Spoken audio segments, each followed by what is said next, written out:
News, traffic, and weather next. I'm Ken Weaver, WTN News.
All right, drivers, looks like a disabled vehicle right now, 40 eastbound near Broadway over here in the Gulch. 65 northbound at Trinity Lane, just north of downtown. Traffic every 10 minutes every morning on Super Talk 99.7 WTN.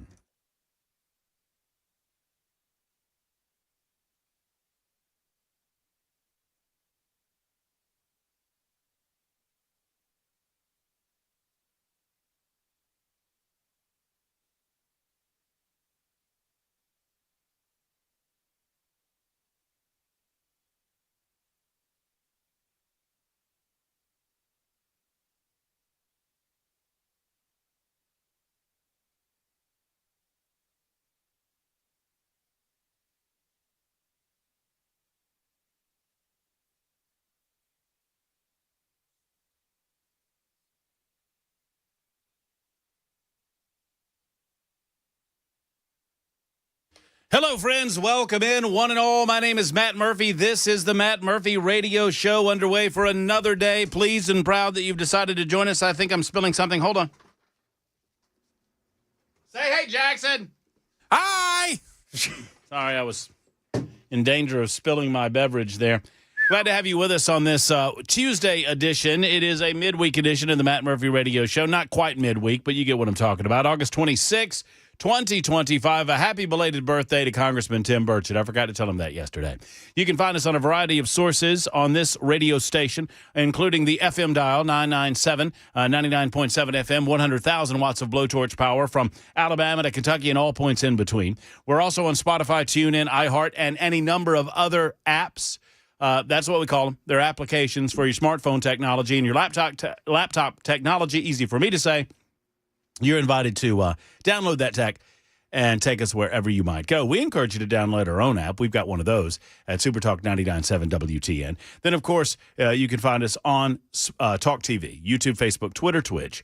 YouTube, Facebook, Twitter, Twitch. I hear the keys in the background. That's Ken Weaver dialing it up on an afternoon edition of the Matt Murphy Show. What's up, Ken? How about you boys, yeah? What is going on, my friend? I'm just writing up news. Yeah? Yeah.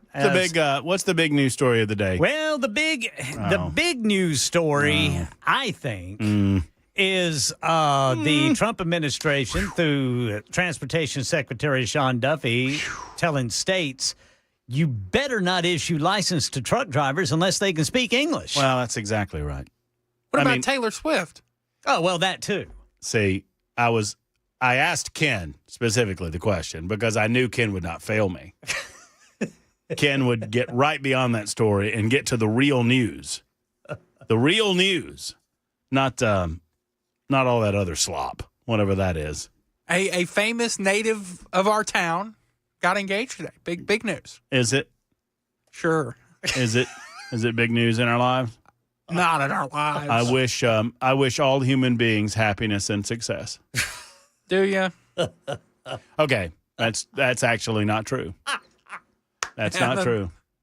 I can think of a few. I can think of more than a few human beings that I don't wish happiness and success. Now that I think about it. Hey Matt. Like the guy that worked on my truck all week. Well, with your newly repaired radio, you could listen to some Taylor Swift in your truck, couldn't you? I can't figure out where the hell I'm going because I can't get the map back on my computer because. Oh, no. That might be an old people issue. I have no, it's not. I have no old people like me. I can get around town without using GPS. Thank you very much. Yes, sir. And I would encourage you to learn to do the same, my friend. I can get here to my friend's house. How do you know if the road you're on is going north or south or east or west? The signs. What and how what do the signs tell you? North, south, east, or west? No. What do the numbers on the signs tell you? If they're going up, you're going east or north. If they're going down, you're going south or west, right? Why am I doing? See, you know what I'm doing now, kid? I've had a bad day. And I'm grumpy, and I'm yeah, I can make myself look stupid on my own. I'm Thank kicking you. a puppy now. That's what I'm doing. I shouldn't do that. Well, here, Jackson, I'll let you know that if the road signs are going east and west, they're even numbered. If they're going north and south, they're odd numbered. How do I know if I'm going east or west, though? If the road that you're on is like Highway 31, yeah, right, you're going north-south, generally. And if you don't know which of those two directions you're going in, I don't know that I can help you. Yeah, the even numbers be east and west, kind of like I-40, which I will never live north of ever again. Ever again. That's because of the cool conditions that Ken Weaver is enduring. Can we all just spend a moment and think about poor Ken Weaver and what he has had to endure these last couple of days? Temperatures have, in some parts of this community, dipped into the upper 50s, it's my understanding. Goodness. 59, 60 degrees out of doors, and it's August. It's not time for that. You know, if it was 110 degrees, there'd be every newscast in America would be talking about global warming. Oh, yes. But we've got unusually cool conditions in August here in Nashville, Tennessee, and all across the Southeast. Are they talking about the global cooling that's going on? Of course not. You know what the National Weather Service is doing, though, Brother Murphy? What's that, Ken? You're not going to believe this. Try me. We have a heat index today. What? Yes. See. So the actual temperature is 81. 82. The National Weather Service says the heat index is 80. 80? 80? I could get used to this. Feels like 80. How the hell do they know? I just... No, Wait, that's not a heat index. That's a wind chill, isn't it? Well, that's what we call it in the winter. I guess. So are you serious that they're saying the heat index is 80? Yeah, I'm looking at Nashville, U.S. National Weather Service, Nashville. Few clouds, 81 degrees. Visibility is 10 miles. The heat index, 80 degrees. I feel like they're doing it just to annoy me now. They might. At this point. I feel like someone over at the National Weather Service knows how much this bothers me. I will endeavor not to bore you with my personal issues involving my truck, but just suffice it to say that there are some days where I pine away for the simpler times where an internal combustion engine consists of pistons and spark plugs and a distributor cap and points and condenser and a carburetor and you know, I can understand that. I don't understand computer systems. I don't understand how anybody can work on cars nowadays. I just don't, and I don't understand what took 6 days to not fix my vehicle. Did they fix any of it? They fixed some of it, but they didn't fix all of it. And they fixed a lot of stuff that they told me was wrong with my truck after I brought it in. Like apparently I had a rear seal going out on the rear end differential of my vehicle that I was unaware of. I'm just going to trust that they're not lying to me about that. I mean, it's a $2,000 trust fall, but we'll just trust that was truthful in That's the telling. a $2,000 job? Yeah, because they do the rear seal, and I think they put bearings in there, and then they have to redo all of the rear fluids in the rear end differential of the vehicle. So that's that's $400 by itself just doing the fluids, Ken. Yeah, it is a different world out there nowadays, man. It is, man. Well, I just paid over $600 because a crankshaft sensor went out. What? A $600 for a sensor? Yep.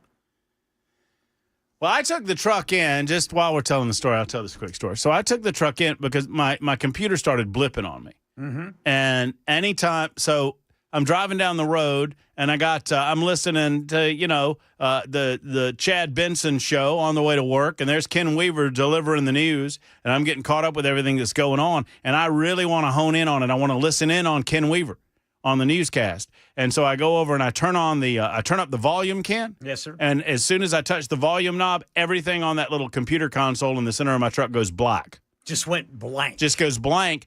And the radio stays on to whatever radio station it was on at whatever volume level it was on. And you can't do anything with any of that. Now, the AC still works. The other controls on the actual dashboard still work.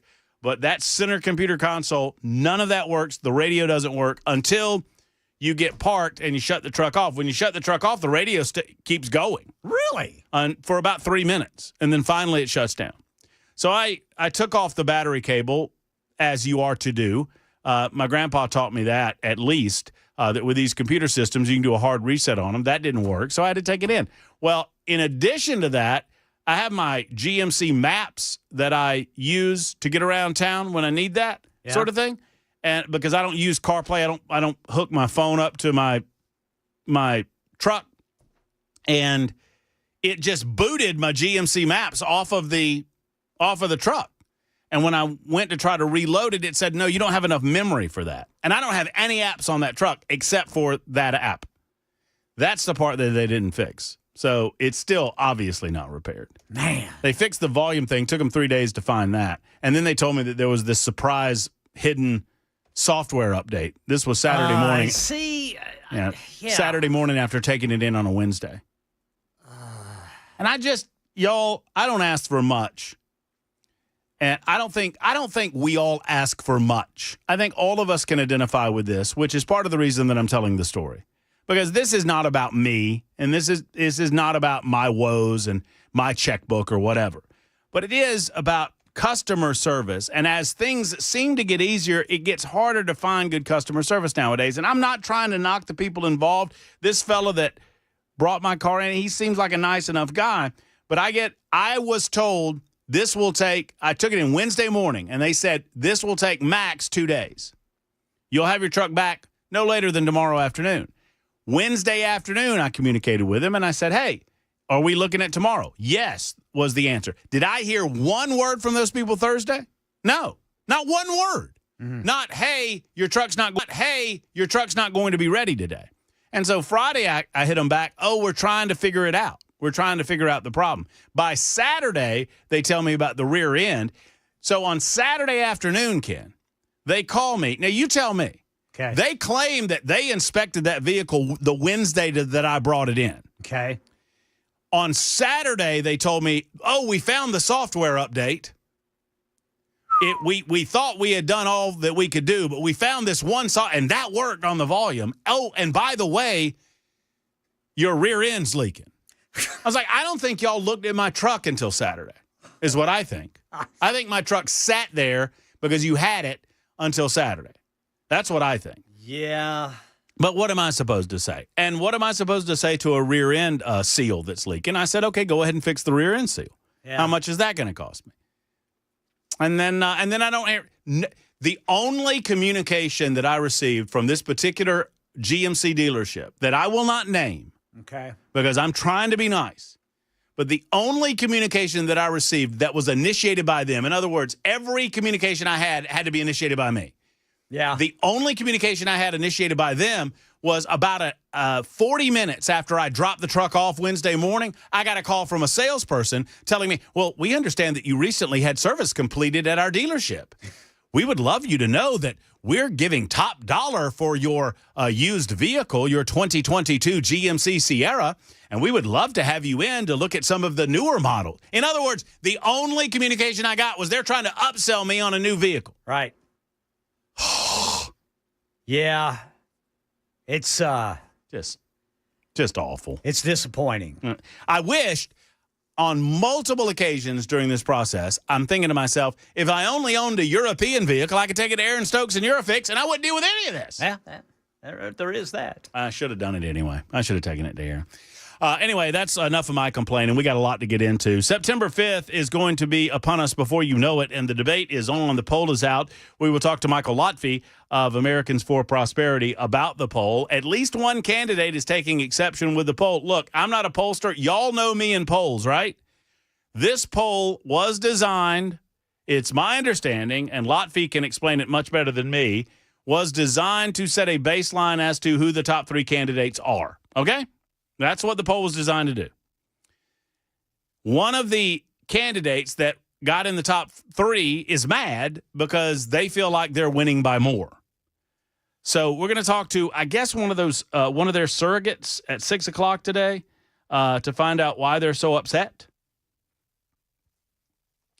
And that would be, I had the name here just a moment ago. John McLaughlin, who is I think is a pollster for, he's been a pollster for Donald Trump. He's done work as a campaign pollster and advisor for the Trump folks for a number of years, and he is a CEO of Partner McLaughlin and Associates. I don't know if he's associated with the Lee Reeves campaign. And look, I have no idea what the accuracy of this poll is or isn't.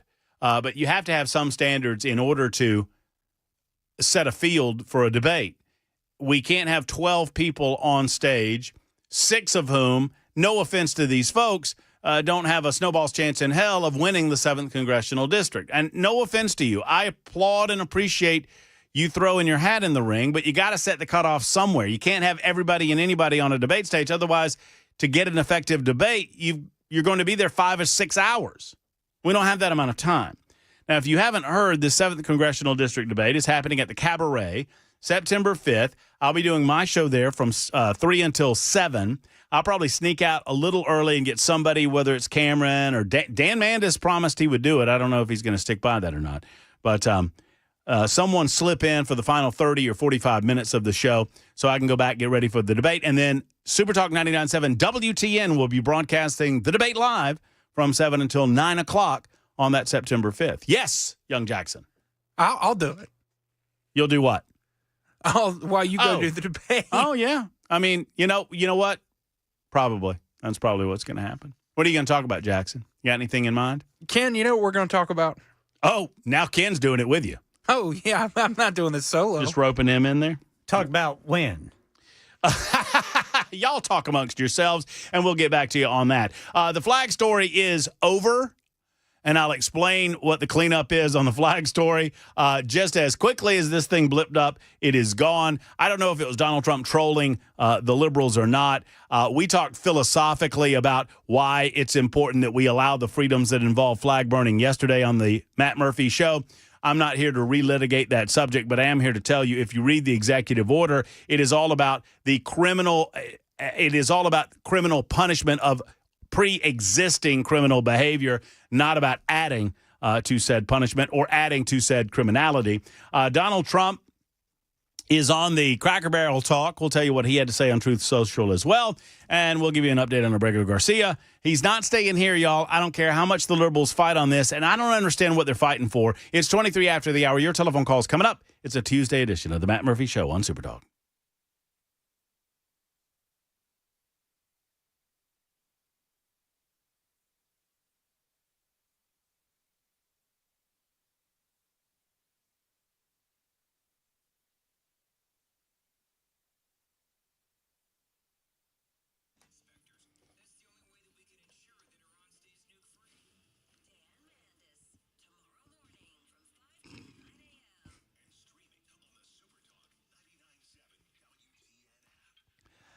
You might not know this, but there is an auto repair company that I do trust in town, and it's Eurofix. I wish I had a European vehicle. I would have taken it to Aaron Stokes and Eurofix.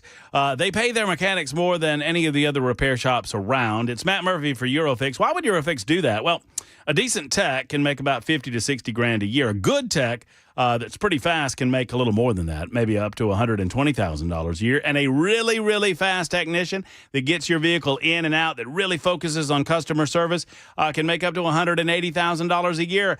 Can you believe that? A lot of people look down on mechanics. I don't. My grandfather was a heavy equipment mechanic all of his adult life, and I love mechanics. I have them in my family. My brother's a mechanic, as a matter of fact. Local owner Aaron Stokes is an ex-mechanic, and mechanics are what make the world go round. Everything has to be worked on. Did you know Eurofix is not open on weekends? Why? Because Eurofix wants the kids of mom and dad employees to have weekends together, not apart. Aaron Stokes figured out a long time ago, if home life is unhappy, work life will be unhappy too. Happy mechanic means a happy vehicle for you. That's what it's all about. That's why Eurofix is open Monday through Friday. European vehicles fixed at below dealer prices. 3-year, 36,000-mile nationwide warranties on all repairs. 5 locations. Call Eurofix today. 844-EUROFIX, 844-EUROFIX, or visit myeurofix.com.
So another day and more hoax active shooter calls at schools across the country. We'll tell you what impact it's having on some college students and staff here in Tennessee coming up at 3:30 on Super Talk 99.7 WTN.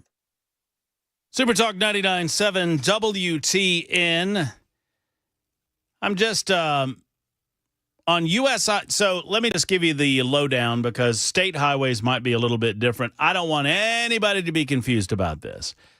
So it's all good. In the United States, north, south, and I got taught this when I was a kid, north, south, interstate signs are odd numbered, 1 or 2 digits, okay? East, west signs are even numbered, 1 or 2 digits. If it's a 3-digit interstate highway, it is a spur, a loop, a bypass. It is not a through road. On U.S. highways, odd numbers are north-south routes. Even numbers are east-west routes. So I don't know if that changes on state roads, but I am confident the information I'm providing you about U.S. highways is correct, too. I've got a number of people saying that's just for interstates. It's for U.S. highways, too. That was my upbringing. That was my understanding, and I've never seen one that deviates from that methodology. So I would assume that state highways are the same way, but I couldn't be completely confident. I'm just going to drive around until I get where I need. You just type it into that old GPS. That won't fail you, Jackson. GPS is nice. I can use it. Nah, GPS is a hell of a lot better than maps. I'll tell you that. Look, in the map days, I mean, we can talk about how good it was back in the old days. And, we understood things back in the old days, but let me explain. I mean, there was a hell of a lot of turning around back in the old days, too. Yes, sir. And you didn't worry about when you got there because what are you going to do? Call them from the car? Nope, that technology doesn't exist. So, well, and is that the big tree he was saying you need to turn right at? There's 4 Exxon stations. Which one? Right. He didn't tell us which one. Well, let's go back and try the first one, I guess. There was a lot of pulling over on the side of the road. They used to have these things, Jackson. Let me just feed you, baby bird. They used to have these things where you would pull over to the side of the road, and they had these little booths, and you would open up the little booth and go inside of it. And inside of the little booth was a telephone. Attached to the booth. And they would charge you a certain amount of money, and you could call the person. Yeah, payphone. That's exactly right, Jackson. They called it a payphone. And by the end of their technology, they cost $0.25, I think that is. There were also collect calls. Do you know what a collect call is? Yeah, it's where you call somebody for free, and they have to pay for it if they accept. That's correct. Jackson, there will be plenty of moments on our radio show during our relationship where you'll help me understand how the kids do things these days. Right now, I understand that I've got to get into the news on Super Talk 99.7 WTN.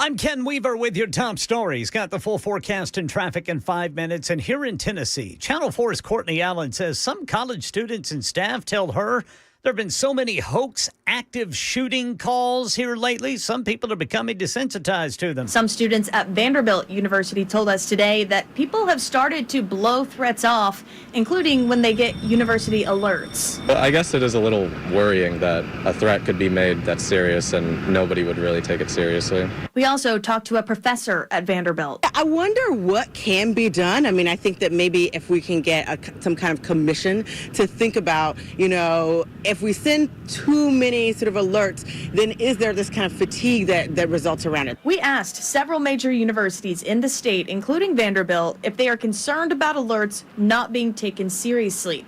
UTC is the only one that has responded. They told us that they are reviewing their messaging to determine if any changes need to be made. Yeah, this year alone, at least 7 universities nationwide have dealt with hoax active shooting calls, including UT Knoxville yesterday and then UTC in Chattanooga last week.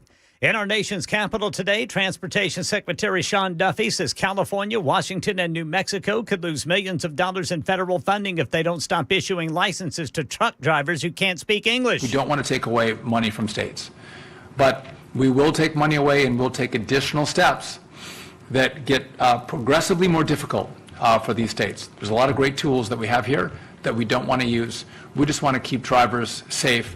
Not in just red states. So this comes after that truck driver in the country illegally was accused of killing 3 people earlier this month in Florida as he made an illegal U-turn. He had received a commercial driver's license in Washington and California. He was pulled over in July for speeding in New Mexico, but his rig was not taken out of service, even though he cannot speak English. That's the latest news. Traffic and weather next. I'm Ken Weaver, WTN News.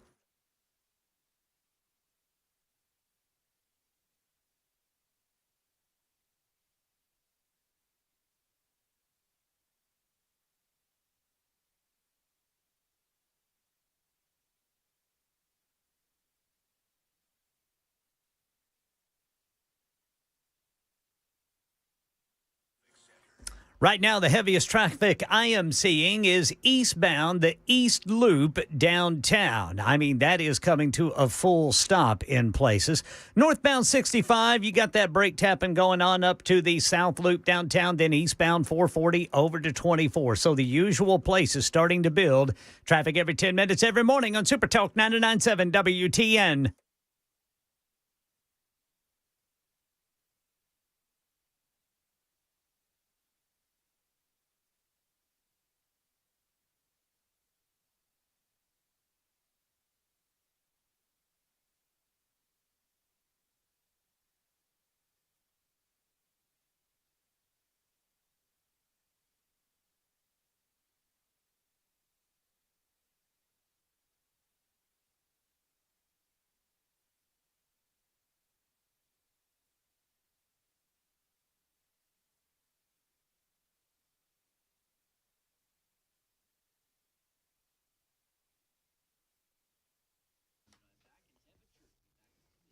Hey, friends, Matt Murphy for Defend Systems. You know, Brink Fiddler and his team at Defend Systems, they want to help you.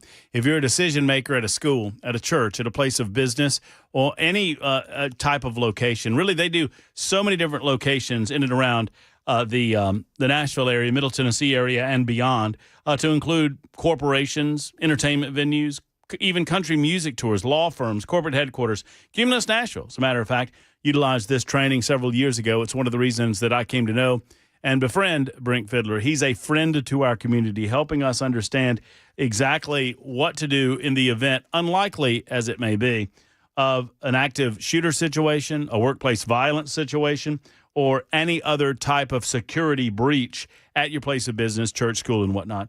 Any place that people gather, you need to have Brink Fiddler come and help your employees or your parishioners, your folks in charge, understand what to do in the unlikely event that something like this happens to you. It's not likely, but the chances are not zero. And because the chances are not zero, it is time to get trained with Defend Systems, simply the best. 615-236-6484, 236-6484, or defendsystems.com, defendsystems.com.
By the way, just some answers to a few questions based on the beginning of the show. Yes, I love Aaron Stokes. No Aaron Stokes. I understand that he has an Amerifix division, which works on American cars. I also was of the belief that I had warranty left on my vehicle, which is one of the reasons that I took it to the dealership.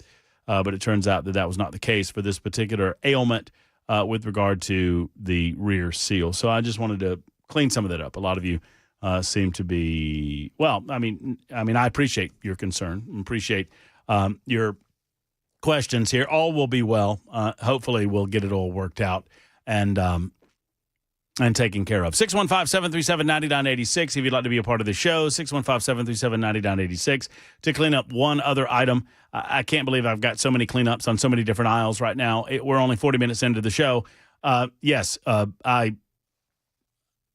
I stand by the accuracy of my statement that interstate highways and United States highways have been standardized to the point that if you're going north and south, it's an odd number. If you're going east and west, it's an even number. A lot of you are throwing out state roads to me. And like I said a minute ago, I don't think state roads are held to that same standard. I think state roads are probably a little more squirrely. So I apologize if I confused anyone with the statement, but interstate highways and U.S. highways are standard in that, and maybe there's an exception somewhere that proves the rule. I don't know.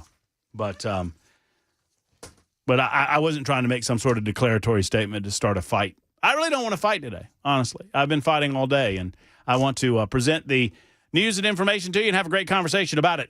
Donald Trump is on top of the Cracker Barrel story. And let me tell you something, guys. Donald Trump is exactly right. 100% correct. Oh, before I get into Donald Trump's statement, at 4 o'clock today, I forgot to tell you about this guest. At 4 o'clock today, we've got Jim Torino coming in. He is a Democrat that is running in House District number 5, and he wanted to come on the show with us.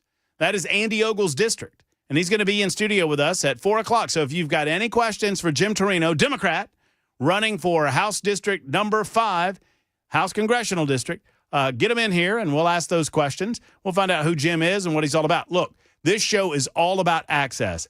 I believe in bringing you the politicians that you want to hear from. I don't shy away from any conversation with anybody, no matter who they are or what their politics are. As long as you are of importance to the listening audience, or at very least entertaining to the listening audience, you get on the show. I invite all comers, whether it be Heidi Campbell, Afton Bain, Gloria Johnson, Justin Jones, name your Democrat. We'll invite you on, and I don't believe that Jim Torino is crazy like some of those other people I just named, but he'll be on with us at 4 o'clock. At 5 o'clock, Michael Lotfi in studio with Americans for Prosperity. And then at 6 o'clock today, I didn't tell you any of this. I think you asked me this question right before the show, and I was so out of it because of my truck. I don't think I answered any of this correctly. No, I don't know what we're doing today. We're just kind of winging it? Pressing buttons. We're just doing our thing here? So many buttons to press. Your hair looks nice today. Thank you. Did you brush it? No. Huh. Well, that's interesting. Maybe you should not brush it. And there's so many buttons back here I can just press. Oh no, you could do. I mean, I could go home. You could press something, and I could go home. I assume. Just no. Okay. No. No, we wouldn't do that. No. Could we both go home if I just press the button? I don't know. Magically, I would. You know what? Do you have a button that could get us back to 3 o'clock so we could start over? Ken wants that button too. Hold up. I want that button. So, Donald Trumpy Trump, our man, the 45th and 47th president of these United States of America, said this about Cracker Barrel, and he's 100% correct. If I did that stupid thing where I said he was 110% correct, which is not mathematically possible, I would do that about this comment. But he's exactly right. Our man understands how to take a negative and turn it into a positive. And Cracker Barrel should listen to this advice. Will they? Of course they won't.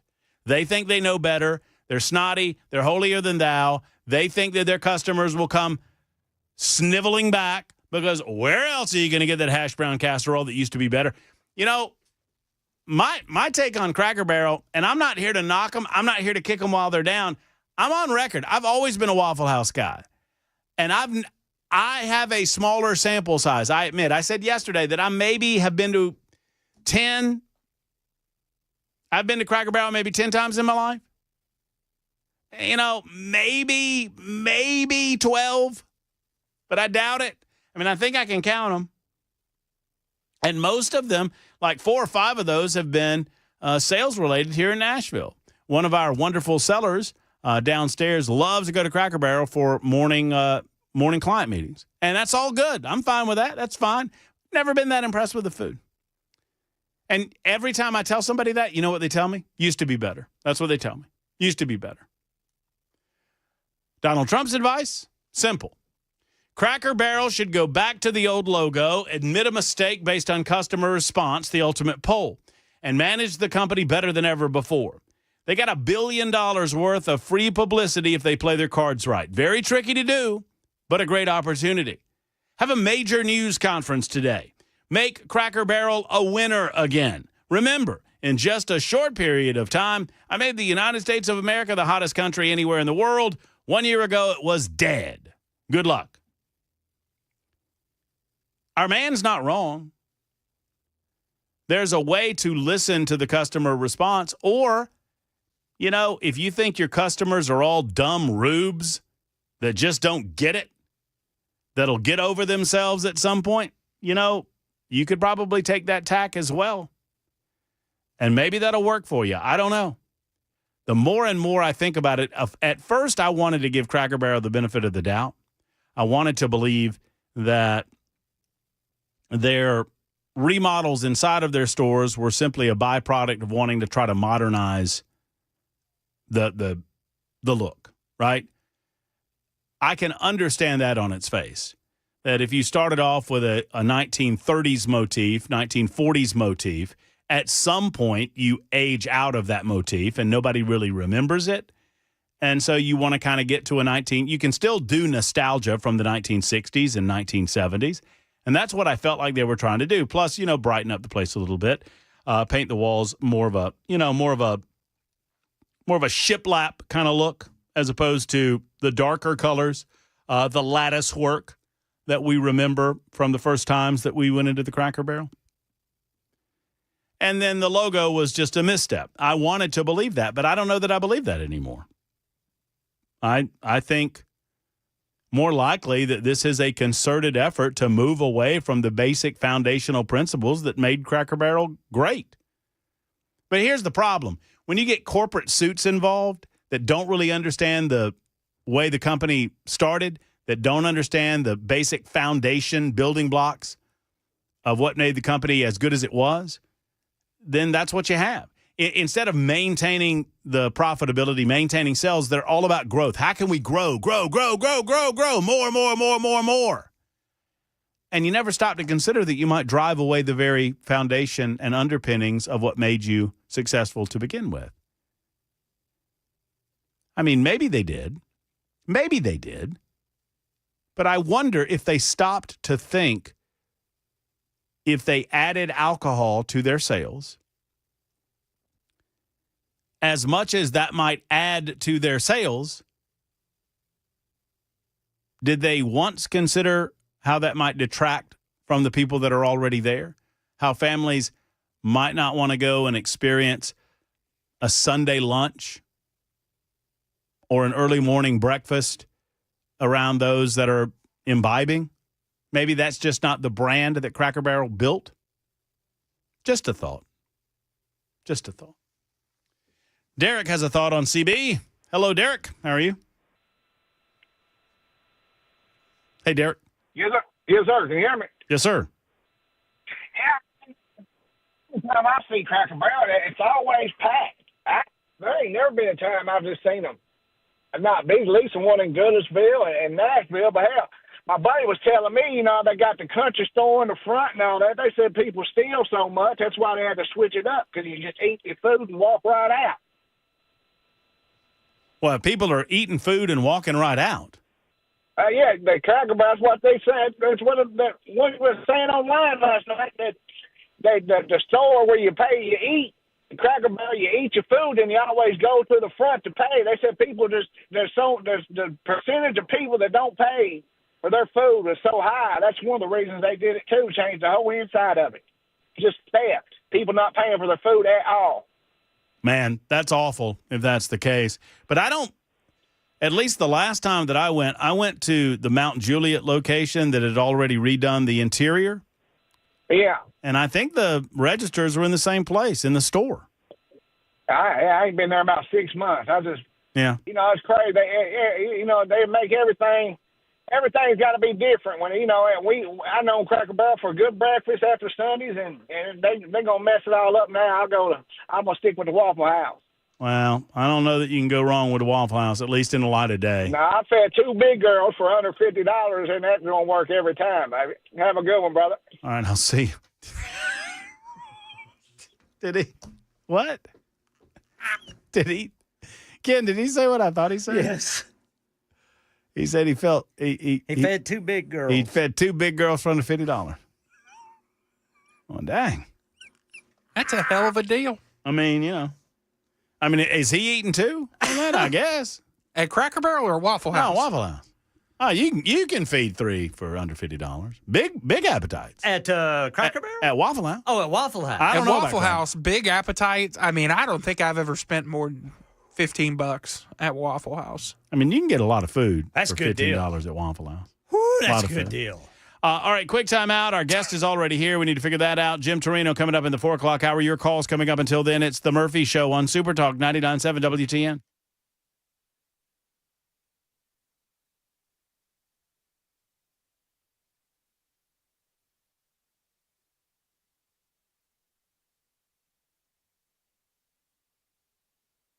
Hello, friends. It's Matt Murphy. So proud to be talking again about the Charlie Daniels Journey Home Project. The Charlie Daniels Journey Home Project was founded in 2014 by the late, great country music legend Charlie Daniels and his manager, David Corlew. We've talked to David quite a bit about the mission of the Charlie Daniels Journey Home Project, which is simple: to help heroes and veterans reintegrate from service to civilian life. And that journey continues, and that project continues, even as we see conflicts around the world die down. We see less of that, but we see just as many of our veterans in need of services. They are a nonprofit that helps fund other nonprofits for causes that benefit veterans of the United States Armed Forces. I'm so pleased to tell you about the Charlie Daniels Journey Home Project annual Patriot Awards happening September 11th. And they have tickets on sale for you, and you're invited to be there. Hosted this year by the great Trace Adkins, and they'll be honoring the survivors of the Benghazi attacks. Benghazi, as Charlie used to say, ain't going away, and it's not going away in our hearts either. So mark the calendar for September 11th. We'll have more on those tickets available for you, or go online to visit them at the Charlie Daniels Journey Home Project.org. That's Charlie Daniels Journey Home Project.org. Donate and find out more about the special Patriot Awards today.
Tennessee is among states at risk of losing federal funding if they don't comply and make changes to a sex education program. This story and more coming up at 4 on Super Talk 99.7 WTN. Super Talk 99.7 WTN. Glad to have you with us. It's been an odd first hour. We'll try to clean it up and get to the second hour of the show. 3 more to go after this one. I've got Melissa on the line that wants to real quick talk about the Cracker Barrel. Melissa, what's going on? Hey, Matt. In what city is this new Cracker Barrel CEO located? I don't know. I don't know where she lives now. Let me see. Cracker Barrel. See if I can answer this question for you real quick. Tell me why you ask. Well, isn't the headquarters in Lebanon? Yes, that's correct. Okay. Is she located in Lebanon? I don't know. Is the short answer. I would assume that she has to spend a good amount of time there. It says she is. I just wondered. Yeah, Ken might have an answer for us. Yeah, it says Cracker Barrel CEO Julie Fels Messino is based in Lebanon. But Okay. it doesn't but the exact address of her personal resident is not publicly disclosed. Okay. Huh. I just wonder, even if she's just had to spend quite a bit of time in Lebanon, how in the world could she be in Lebanon, Tennessee at all and not understand what Cracker Barrel is all about? And more importantly, after all of this fallout, how can they not understand how bad they have messed up? Well, I mean, like any business, that they probably anticipated a certain amount of pushback on this. I don't think they anticipated nearly the amount of pushback that they're getting on it. Maybe they're just immune to the frustration and anger of their base customer, their core customer. I don't know. Well, I mean, we'll see. I mean, they lost, they're not immune to the stock price, and they're not immune to the fact that they lost 12%. The company lost 12% of its value Friday. That's over $100 million. Wow. It's $100 million. That's not insignificant. So I would assume that she's hearing that. Now, yesterday's public statement, and Melissa, I'm sure you've seen this, the public statement was, we hear you, we love you. We understand that we did it wrong. Uncle Herschel's still going to be a part of the thing. But they didn't say that they were going to do anything differently. They didn't say that they were going to keep the design of the logo. What does it mean? I mean, I think Southern people just feel like this is an effort to homogenize and potentially erase Southern culture. I think that goes to the heart of what people are feeling. That's not a matter of being woke. That's just a matter of trying to do something that pushes us away from where we feel like our roots are. And that's the genesis of all of this. We'll turn away from the conversation regarding Cracker Barrel, unless our next guest has a thought on it. He is Jim Torino. He is running as a Democrat for the House Congressional seat number 5, currently occupied by Congressman Andy Ogles. We'll talk to him about that campaign coming up next on Super Talk 99.7 WTN.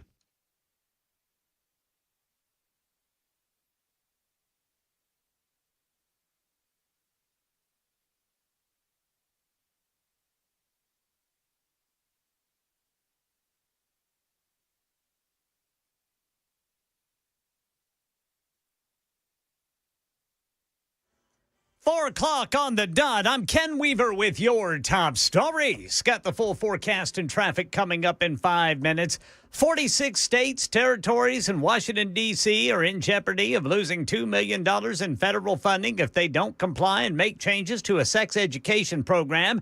Channel 4's Lydia Fielder reports. Tennessee is one of the 40 states that the Trump administration is threatening to pull that money from. The Department of Human and Health Services wants references to gender ideology removed from material with the Personal Responsibility Education Program. That program educates young people on topics involving abstinence and contraception. Gender ideology refers to gender identity instead of focusing on a person's biological sex. More legal action in the case of Kilmar Abrego Garcia. His attorneys arguing Garcia cannot be deported because it violates his rights. Abrego Garcia rearrested Monday after a judge ordered his release over the weekend from jail in Nashville. ABC News spoke to his attorney, Simon Sandoval-Motionberg. We weren't surprised, but it was very disappointing.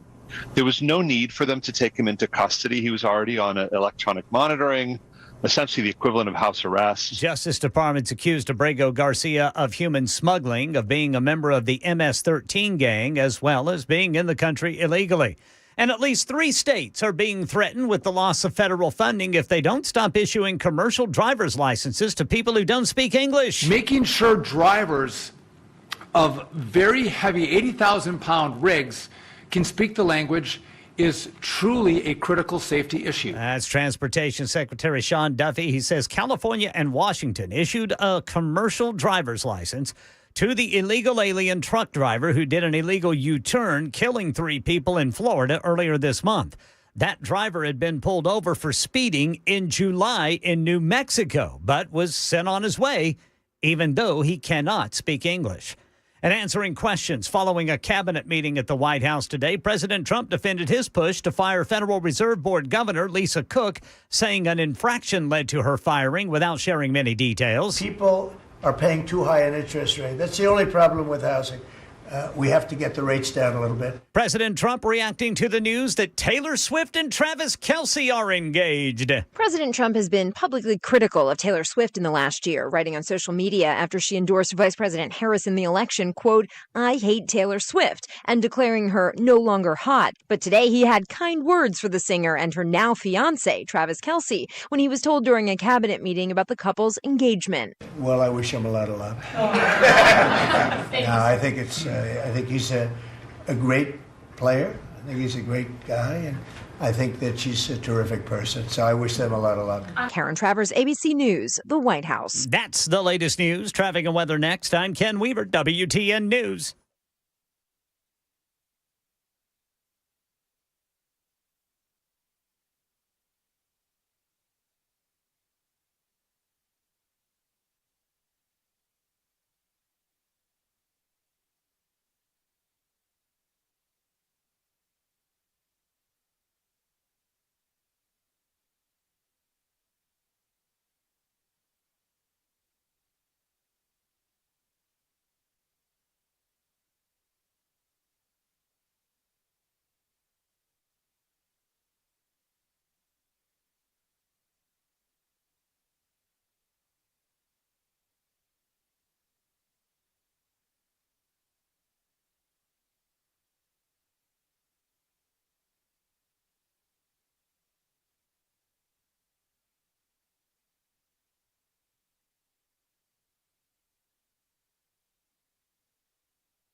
Pleasant View Highway Patrol reporting a crash 24 westbound as you're approaching exit 24. Here in the downtown area, it's looking about usual for this time of day, folks trying to get home, but it is particularly heavy going eastbound 440. I mean, it is stop and go from 65 over to Nolensville, and then once you get to 24 and you're going eastbound, it is stop and go there until you get almost down to Briley Parkway. In fact, it is stop and go down to Briley Parkway. And then right now, east and westbound 40 between the downtown loop and the eastern split is stop and go. Traffic every 10 minutes every morning on Super Talk 99.7 WTN.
All right, here we are, and here we go. It's hour number 2 of the Matt Murphy Show. I promise to try to be better this hour.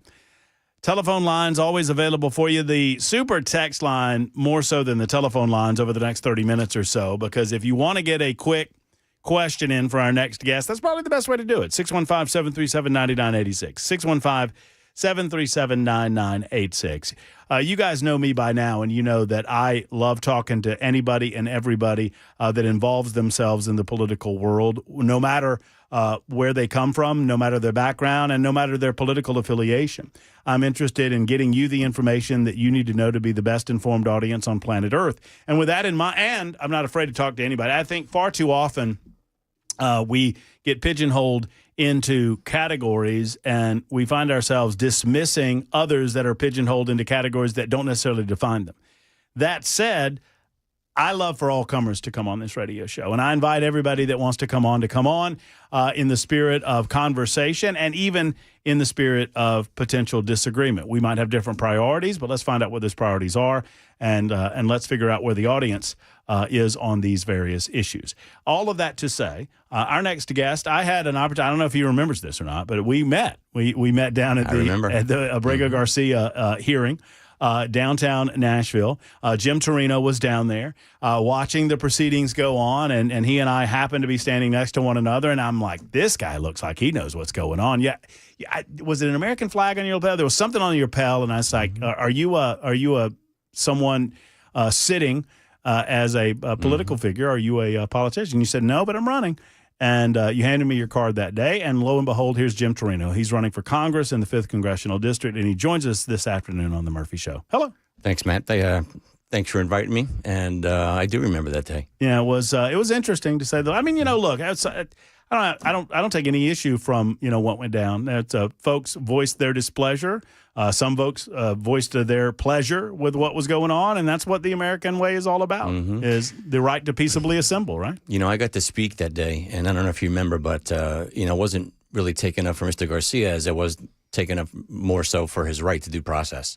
And I think that's really what most people are doing down there. And just before I got up to speak, there was a gentleman who came through the crowd with a megaphone. Do you remember this? I do. And he was... was this the guy that was proselytizing? Yeah, very much so. Yeah. And people wanted to quiet him and move him along and shush him. And I said, this guy doesn't recognize that we're really there for his rights as well. For the rights of all. So, but anyway, here we are. So we'll talk about that. I want to talk about the issue of immigration and your thoughts on that. But before we do, just tell folks who you are, what you're about, and what compelled you to throw your hat in the ring for political office. Yeah, it's where do you start, right? I'll start with I'm a dad.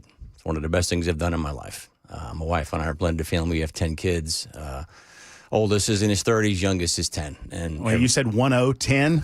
Wow. That's right. You're a glutton for punishment, Jim. It's one of the best things I've ever done in my life. That's no, great. Really, truly. And so, my mom had told me at one time, I was a younger man, I was complaining about something. She said, if you don't like something, stop complaining, go do something about it.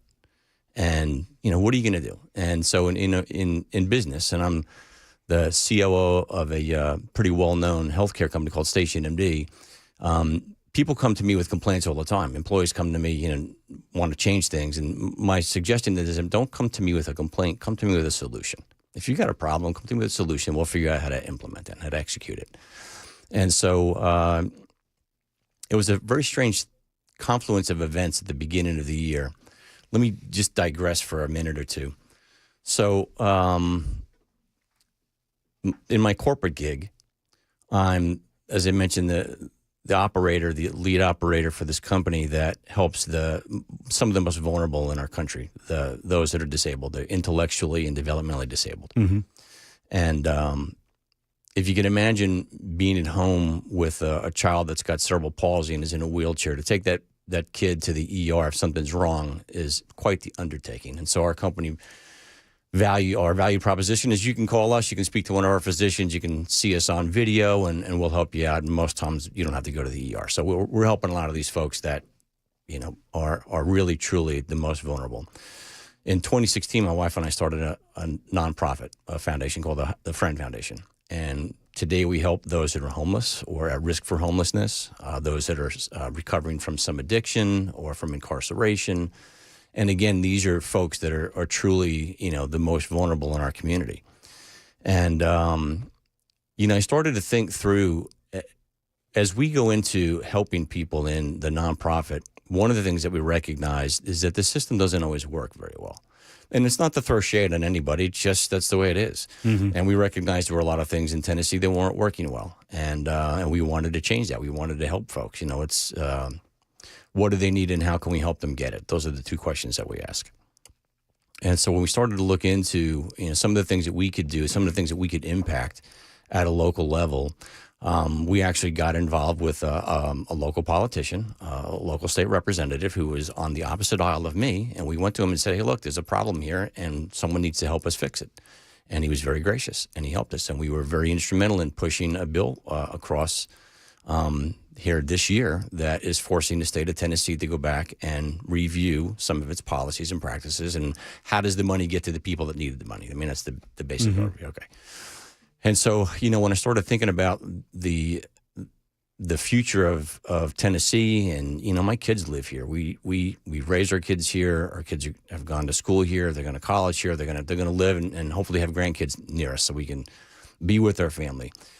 My question to myself was, are we better off now than we were before? And if not, what are we going to do about that? And the fact that we are helping these folks, on a regular basis, both in my professional and personal life, where you really get to see people that need a lot of help, the question you ask is, well, what are we doing about it? And if I find that there's something that I can step into and lean into to help make people's lives better, I'm going to do that. And so I started asking questions about, well, in this district, has our life gotten better with the representation that we have today? And so, in the business world, when you hire somebody, if they don't do a good job, time to hire somebody else. Let them go. Sure. And so, I started looking into, well, the gentleman that holds this seat now, really, what has he done for the district and the folks of Tennessee? And I really couldn't find too much that's been done to help the people in this district. And I said, well, you know what? It goes back to what my mom said.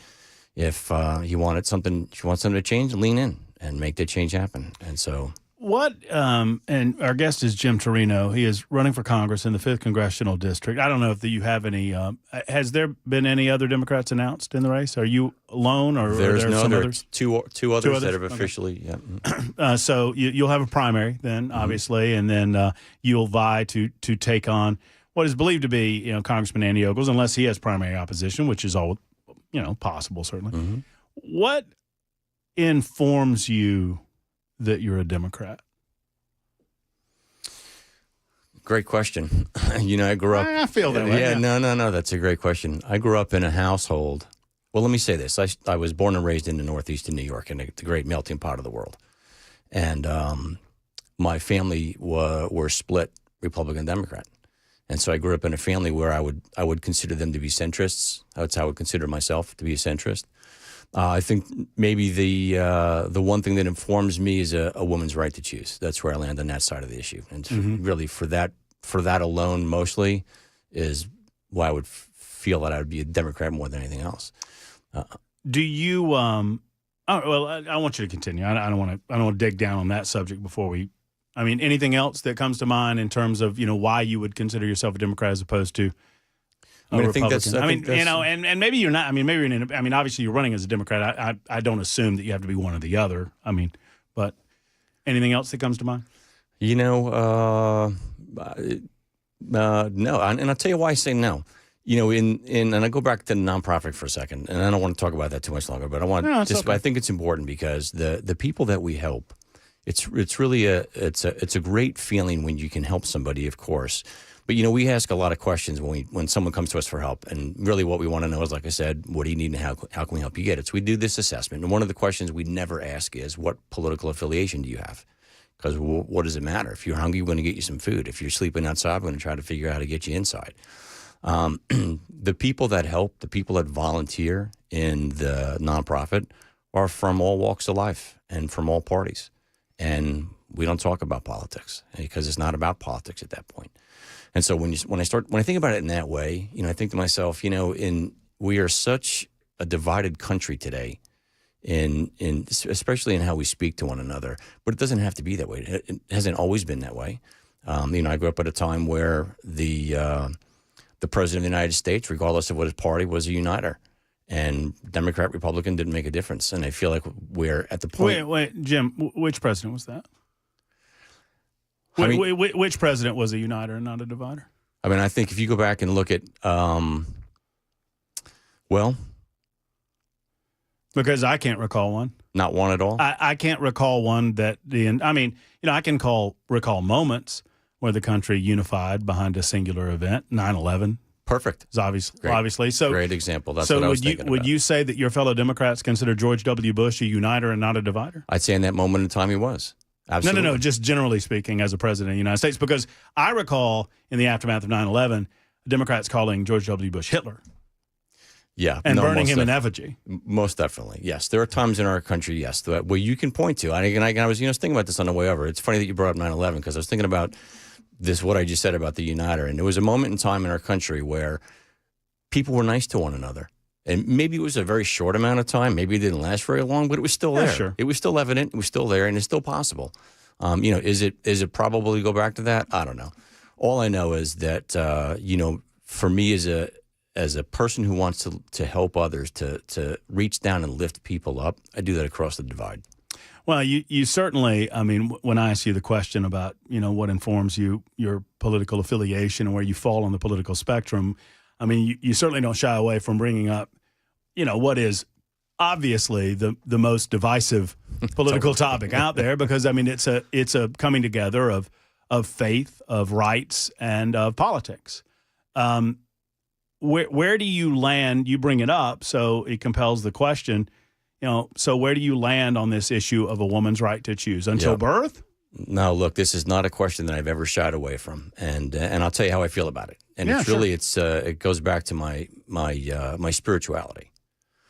So I believe in God, and I believe in God that God made us in His own image, and I also believe that God gave us free will. He gave that to us. And that's what I believe. And so if God was willing to make us in His own image and love us in that way and love us so much, He's going to give us free will, knowing that we might not do the things that He would want us to do. Who am I to usurp that will? Mm-hmm. And so that's where I land. So do you believe that, and I ask this question very sincerely and seriously, Jim, do you believe that a mother then has the free will to kill her child? Like a 1-month-old baby. Is it wrong? Yes. Does she have the free will to do it? Of course she does. Then why is it against the law?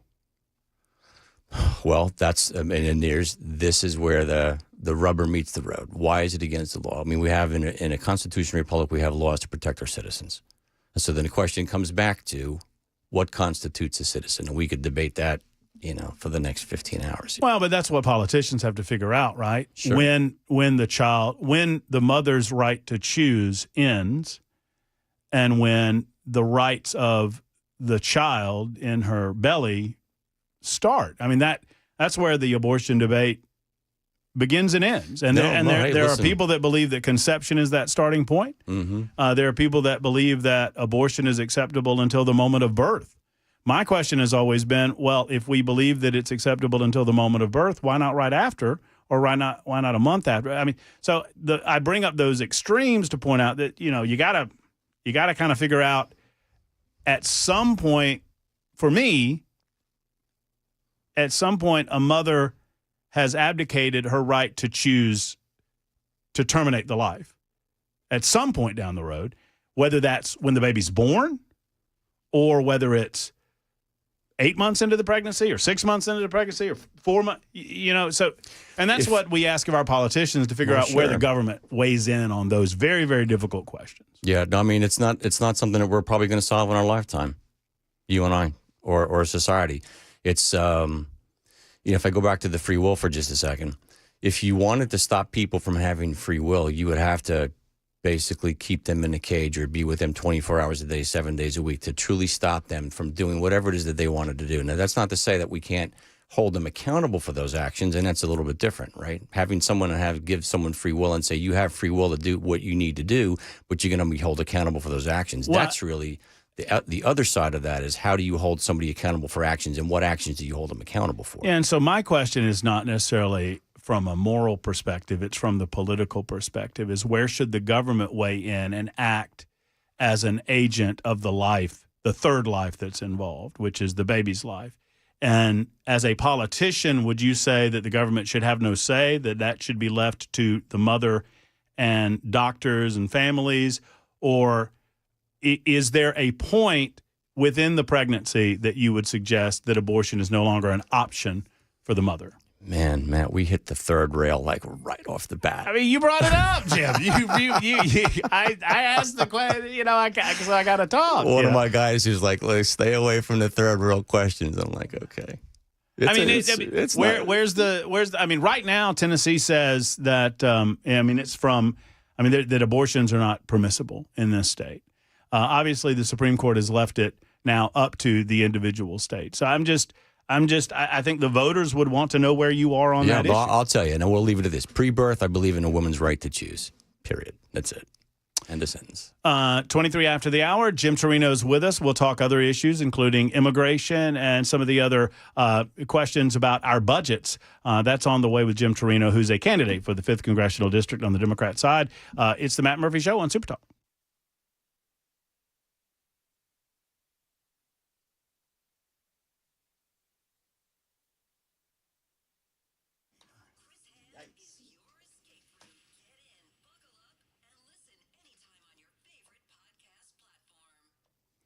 Hey, friends, it's Matt Murphy. Did you know that now, included in the incredible Tennessee Men's Clinic portfolio, they've always had the Midtown location. That's been there since 2014. They now have the Cool Springs location. Last couple of years, they've opened up that shop. And now Clarksville? That's right. 3 Middle Tennessee locations to serve you, gentlemen. Here's the deal, man. Nobody likes to feel like they're losing a step, whether it's in the gym, whether it's working in the yard, or whether it's in bedroom activity. Now, look, I understand that this is a personal issue, and I'm not here to get into your business, but I am here to tell you this. If you've noticed a lack of drive, a lack of motivation when it comes to intimacy with your significant other, there are solutions for you. Do not depend on looking this up online, folks. You need to get to a urologist. You need to get to the Tennessee Men's Clinic. They'll look you in the eye. They'll talk to you directly. They'll find an approach that fits for you, not some cookie-cutter approach that you'll see online. Plus, a lot of times, the pills that you receive online or whatnot, you don't know where they're coming from. You don't know if they work or not. Talk to the local experts at the Tennessee Men's Clinic. It's a urology-based approach, and it does work. They'll get you checked. First meeting, they'll get some blood work done, and they'll figure out exactly then whether or not we're dealing with T issues or what exactly we're doing, and then they can find a plan of action, a plan of success. The telephone number is 615-208-9090, 208-9090, or online at TennesseeMen'sClinic.com.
Additional safety measures could be coming to sports venues in Nashville. We'll tell you about that more at 4:30 on Super Talk 99.7 WTN.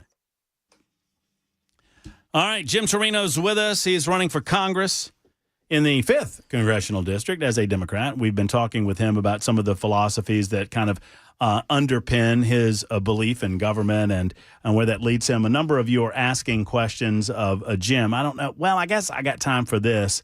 If you're a Democrat, 1522, who is a 5th Congressional District resident, wants to know who you voted for in the last election. For president? Yeah. Kamala. And why? I'm adding the why. They didn't ask the why. I'll ask the why. You know, I believe she could do a better job. That's it. I thought she could do a better job.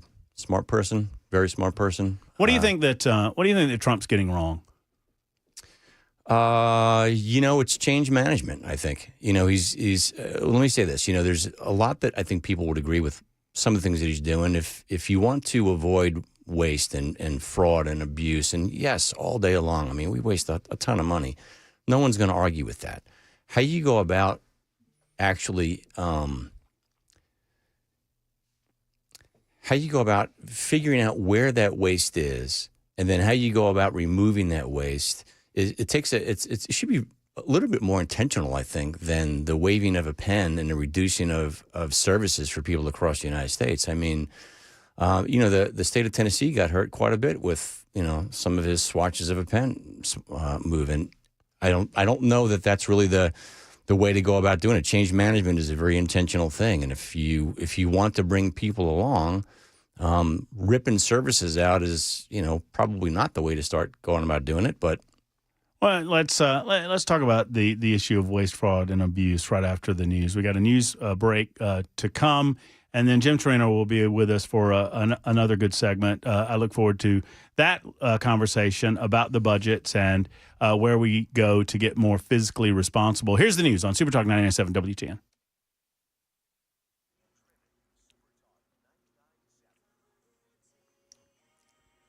.30 on the dot. I'm Ken Weaver with your top stories. Got the full forecast and traffic in 5 minutes.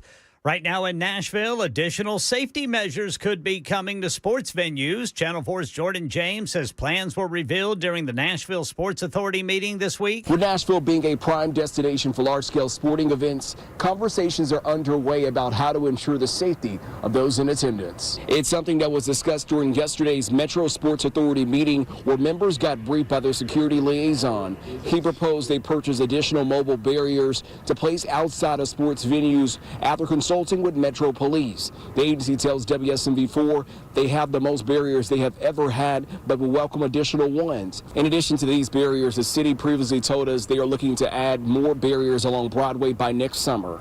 More legal action in the case of Kilmar Abrego Garcia. His attorneys arguing that Abrego Garcia cannot be deported because it violates his rights. Abrego Garcia was rearrested Monday after a judge ordered his release over the weekend. ABC News spoke to his attorney, Simon Sandoval-Moschenberg. He had been served with a notice requiring him to come to the ICE office in Baltimore at 8 a.m. on Monday. The stated reason was for an interview. That was obviously a lie. Justice Department's accused Abrego Garcia of human smuggling, of being a member of MS-13, and being here illegally. The Trump administration's Department of Health and Human Services warning Tennessee and 45 other states, territories, and Washington, D.C. they must remove gender ideology from sex education programs or risk losing federal funding. This applies to initiatives like the Personal Responsibility Education Program, which focuses on preventing teen pregnancy and sexually transmitted diseases. President Trump issued an executive order in January defining sex as binary, not a choice. That's the latest news. Traffic and weather next. I'm Ken Weaver, WTN News.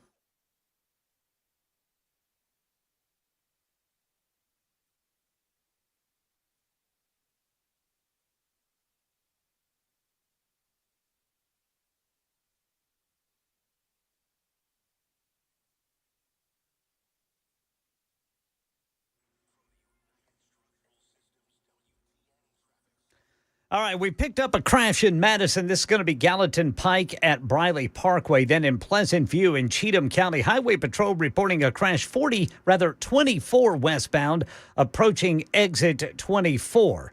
And then just looking at sheer volume, the stop and go traffic I'm seeing right now is westbound to 40 from the eastern split to downtown, eastbound East Loop downtown, then both east and westbound South Loop downtown, and then you've got stop and go northbound 65 to get up to the South Loop. Traffic every 10 minutes every morning on Super Talk 99.7 WTN.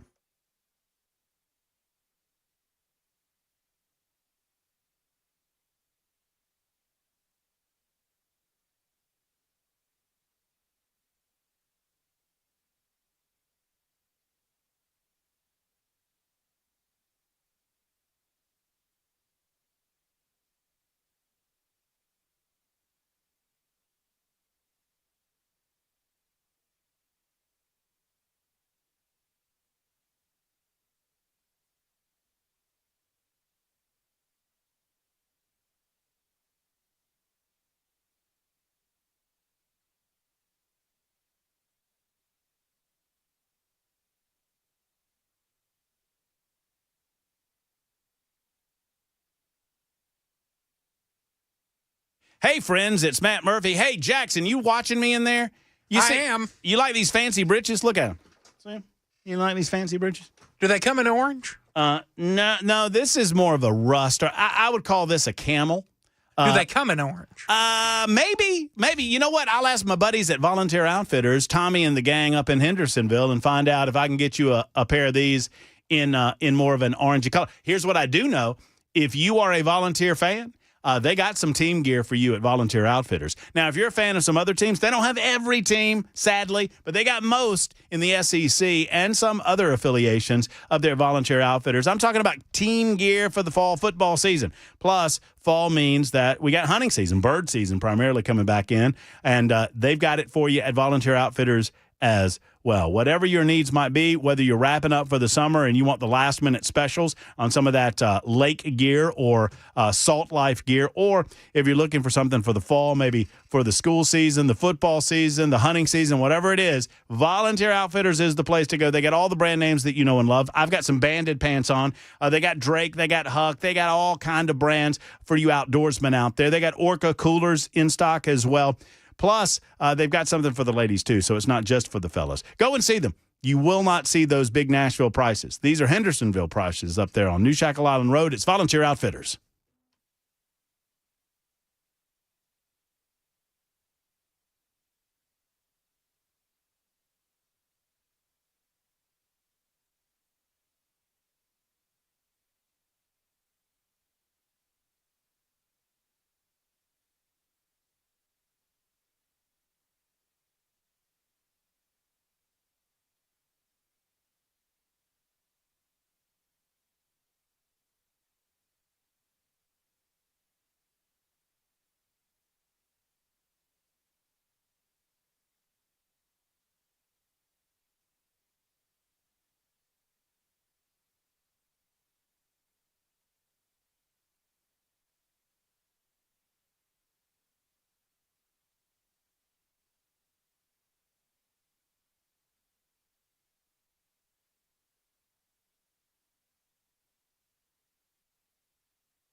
All right, Super Talk 99.7 WTN.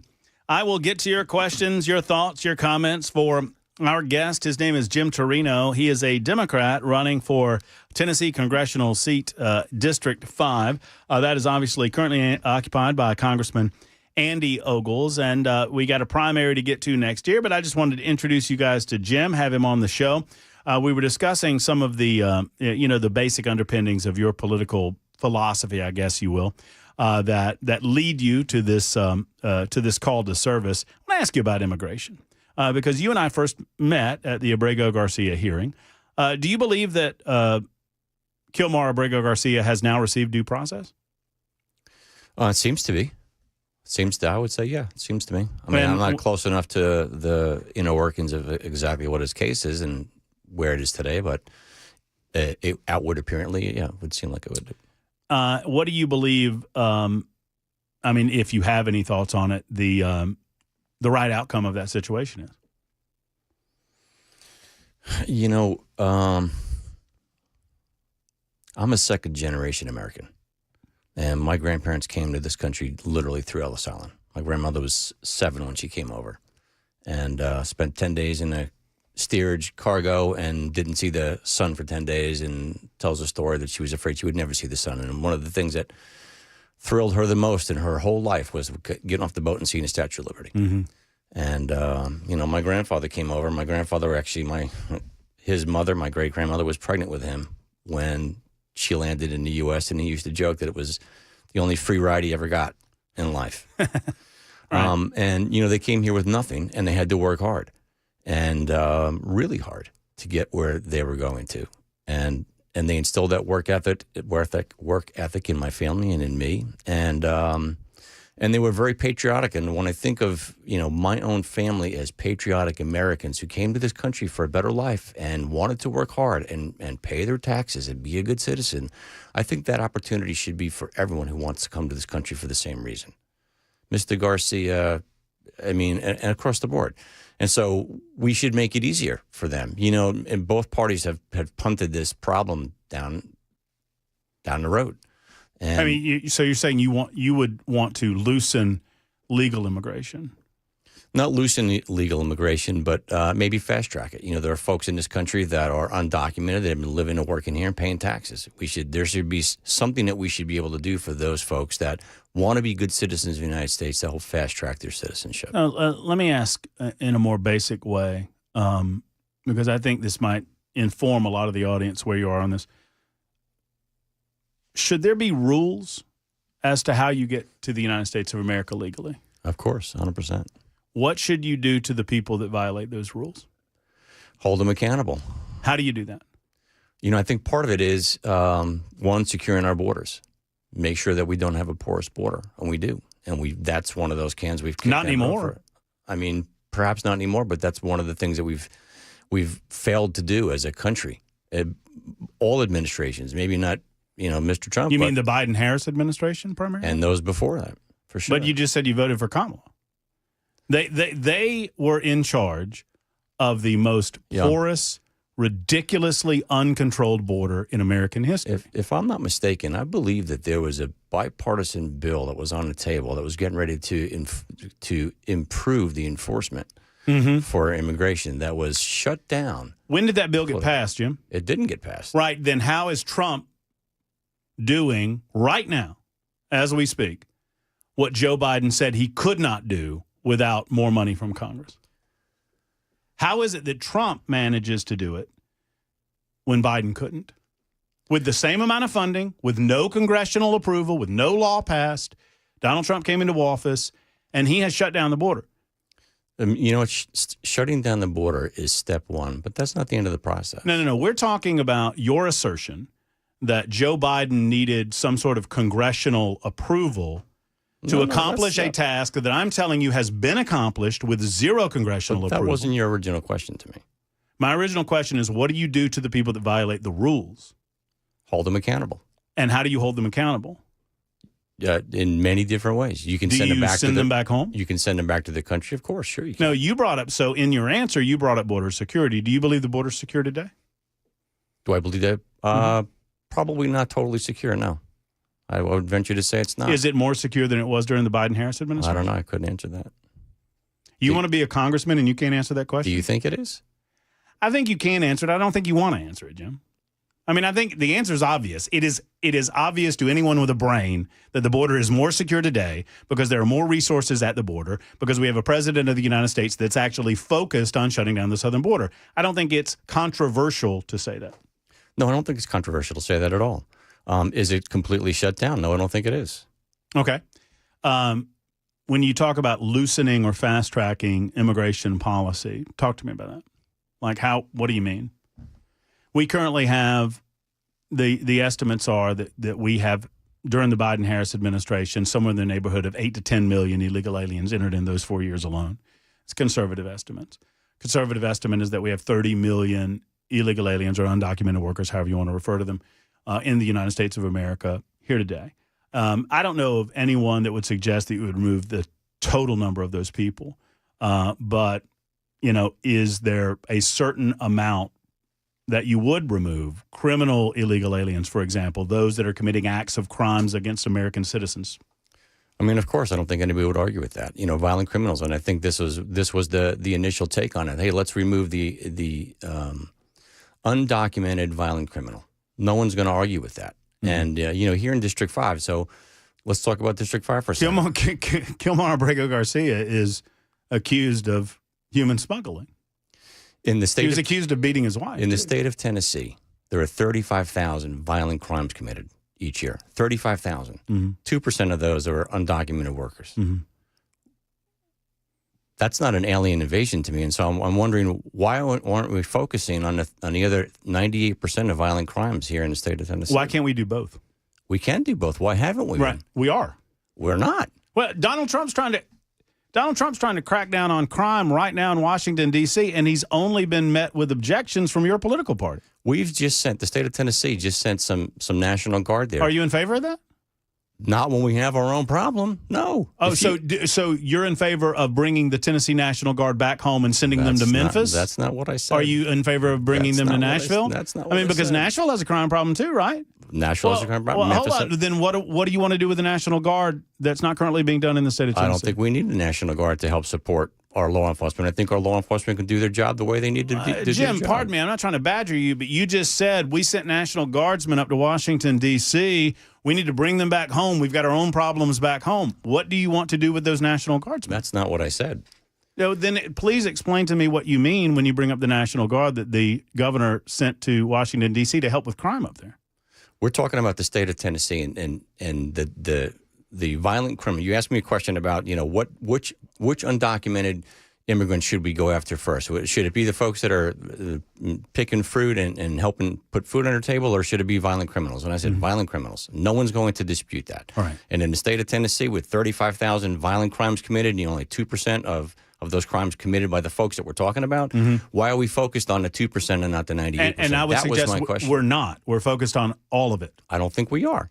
If we are, then... And then you point to me in those areas where we are not focused. Would it be Nashville? Would it be Memphis? Tell me where the biggest problem crime areas in the state of Tennessee are. I'd say the two biggest are probably Nashville and Memphis. Okay, so would you agree with me then that if those cities cannot get their crime issues in order, then it is up to the state and to Governor Bill Lee to assist them in that regard? I would say, you know what? Why hasn't that happened already? Well, because the Democrats who are in charge of those cities refuse to allow the governor to come in. Now, he could take over. He could call up the National Guard and declare a national emergency or a state emergency in those areas. They choose not to do that. The mayor of Memphis, the mayor of Nashville could pick up the phone and call Governor Bill Lee at any point that they wanted to if they were that concerned about criminal activity in their communities. Well, this is my point about the federal government worrying about criminal activity or the state of Tennessee worrying about criminal activity. You're worrying about the 2% in the state where you got 98%. What are we doing about that? If it's the National Guard, if it was a question of sending in a National Guard, why haven't they done that already?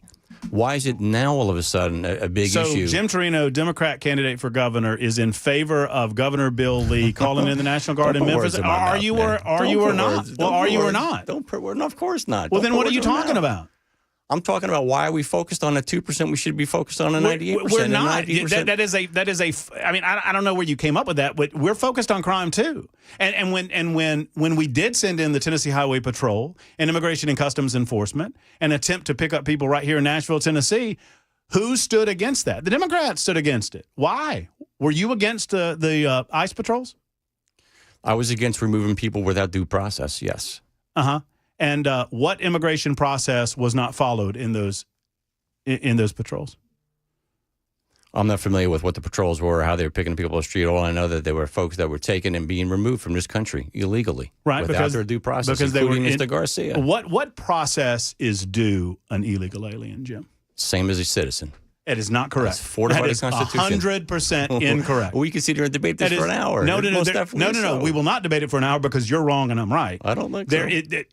Illegal aliens are not afforded the same due process as a legal citizen. The Constitution affords it for people. You are afforded an immigration process. Correct. That you are afforded a presentation in an immigration court. And if it is determined that you entered the United States of America illegally, you receive deportation orders. That is your due process. That is due process. Right. Yes, we agree. Right. So an American citizen would never be in that immigration court. The immigration court is specifically set up for people who are in this country illegally. It's a completely different process. It's not the same process like you just said. If you walked up to somebody and you didn't know who they were, you can't just take them off the street and go ship them to another country. They have due process, and there's a reason for that. Right, and that didn't happen in the Tennessee Highway Patrol effort. The Tennessee Highway Patrol happened with Mr. Garcia. Abrego Garcia was ordered to be deported, and he created an asylum claim based on El Salvador in 2019, and El Salvador that doesn't exist anymore, by the way. And he was ordered deported to any other country other than El Salvador. So you're suggesting that he needs to be deported based on his due process rights. You know what? When the court gets finished with his case, if the court decides he needs to be deported, then so be it. But at least let's get him. The courts have already decided it twice. Then there's no argument for me. Well, I mean, he was afforded his due process. Oh, very good. So outside of that, let's talk in the moments that we have left about fiscal issues. Democrats are looked at as more of a tax and spend mentality. I would consider conservatives to be more of a borrow and spend mentality. What is your philosophy on the national debt and the overspending on the federal government? I think each of us, regardless of our political affiliation, has a responsibility to spend, to be fiscally responsible. That's where I land. Be fiscally responsible. Don't spend more than you make. It's one of the reasons we put ourselves in this hole. It's one of the reasons that there's Social Security. It's a suspect right now. You got some folks that, you and I have paid into Social Security for a long time. I know I have for sure. Mm-hmm. Is that going to be here when I'm around? I don't know. But it's suspect to me. Probably not. And so, being fiscally responsible is something that really should be bipartisan, in my opinion. I mean, would you support some sort of mechanism by which we force the federal government to balance the budget? Like an amendment? I mean, it would take a balanced budget amendment, obviously. Yeah, most definitely. And I think, if you go back and look at the pay-as-you-go provision in our federal government, the folks that are on Medicaid and Medicare could be hurt in some time in the future. If we get if our budget gets too far out of whack. Jim, it's like the beginning of a conversation. I know we got into the weeds. We got into the mix. I appreciate you coming on. I appreciate sparring with you. Where can folks find out? It's 52 after the hour, out of time. Where can folks find out more about you and your candidacy for Congress? JimTorino.com. You can go find a little bit more about me. I would love to come back and spar with you more, actually. Let's do it. Yeah, I would love that. I'm all about it. I enjoy it. I enjoy the intellectual combat, and we'll do it again. Good deal. JimTorino.com online. There's Jim Torino, candidate for the 5th Congressional District seat, currently being occupied by Congressman Andy Ogles. We'll be back in just a moment on Super Talk.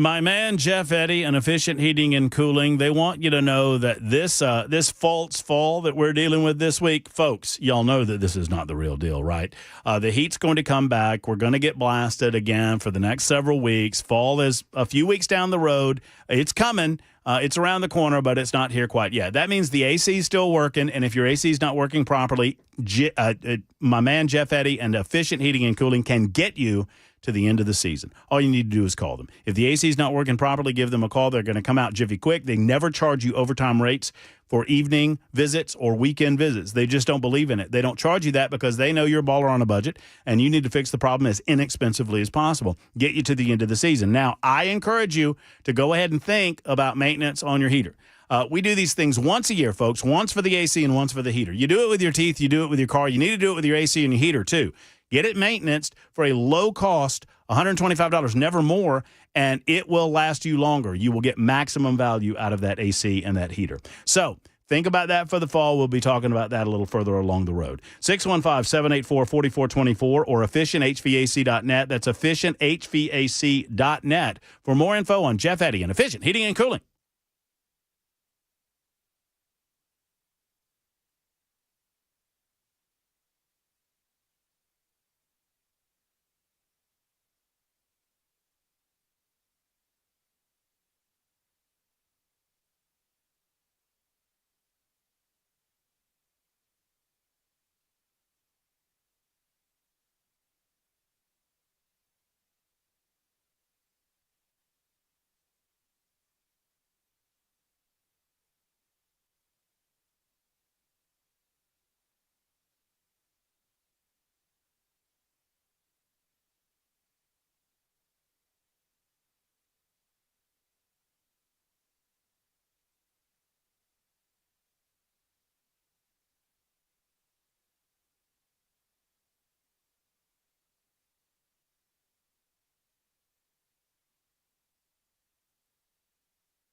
A deadly mass shooting close to a high school. We'll tell you about it at 5 on Super Talk 99.7 WTN.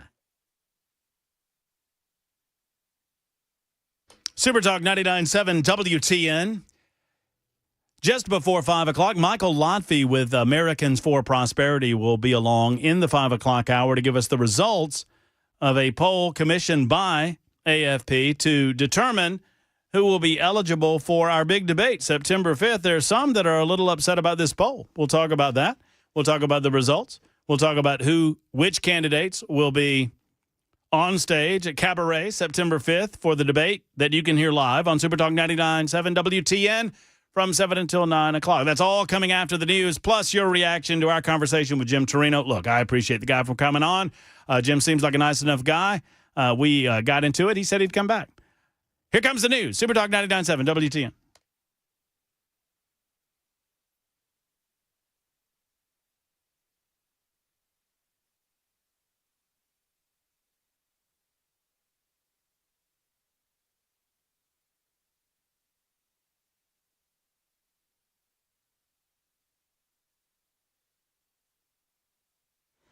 Five o'clock on the dot. I'm Ken Weaver with your top stories. Full forecast and traffic coming up in 5 minutes. Had a deadly mass shooting this afternoon close to a high school in Minneapolis. In the middle of the day, a gunman armed with a high-velocity .223 rifle opened fire on a group of people on the sidewalk.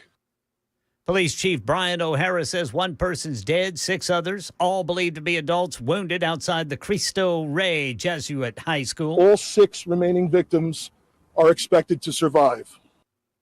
Right now in Clarksville, a body found on a concrete pad in a field off of Dunlop Lane near a strip mall has police busy.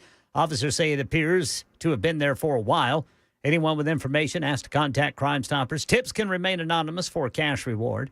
Meanwhile, Channel 4's Holly Thompson tells of a hit-and-run arrest police in Murfreesboro made. They say she ran over a woman in a Kroger parking lot Sunday. 44-year-old Heather Keller of Murfreesboro was taken into custody last night. She is now facing a list of charges, including reckless aggravated assault, felony reckless endangerment, and leaving the scene of an accident with injuries. We're told the 55-year-old victim's condition is critical. Keller is being held at the Rutherford County Adult Detention Center on a $28,000 bond. U.S. Department of Health and Human Services under the Trump administration warning 46 states, territories, and Washington, D.C. they must remove gender ideology references from their sex education materials or risk losing federal funding. Tennessee is included in this. According to Channel 4, risk losing about $2 million. The states and territories have 60 days or could collectively lose more than $81 million. President Trump issued an executive order in January that defines sex as binary, not a choice. And right now in our nation's capital, Transportation Secretary Sean Duffy says California, Washington, and New Mexico could lose millions of dollars in federal funding if they don't stop issuing licenses to truck drivers who cannot speak English. Making sure drivers of very heavy 80,000-pound rigs can speak the language is truly a critical safety issue. So this comes after a truck driver in the country illegally from India was accused of killing 3 people earlier this month in Florida when he made an illegal U-turn. He had received his commercial driver's license in Washington and California. He was pulled over in July for speeding in New Mexico, but his rig was not taken out of service even though he cannot speak English. Maybe Cracker Barrel should have known better? A marketing expert weighs in on the outrage over the new logo. Business strategist Kathleen Griffin says she's not surprised by the outcry over the Cracker Barrel logo change. A brand can absolutely go too far in trying to become relevant. A lot of times they're trying to go to a hip, young branding agency, and so they'll go to something that ends up feeling really generic, almost soulless. The country practically erupted at the new, more generic logo that gets rid of the old man playing checkers on the Cracker Barrel and eliminated the phrase Old Country Store. Cracker Barrel says it could have done a better job with the logo rollout. Sherry Preston, ABC News. That's the latest news. Traffic and weather next. I'm Ken Weaver, WTN News.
Right now in Hermitage, got a crash reported by police 40 eastbound before Stewart's Ferry Pike. And right now the slowdowns are in the usual places, but it is really stop and go if you're eastbound 440 from 65 over to Nolensville Pike. Once you make it over to 24 and you need to go eastbound, you're still going to be bumper to bumper, stopping sometimes, coming to complete stops all the way down to Briley Parkway. North and southbound 65 from 40 over on the North Loop downtown. That is stop and go, as is east and westbound 40 on the South Loop. Northbound 65, stop and go up to the South Loop. Traffic every 10 minutes every morning on Super Talk 99.7 WTN.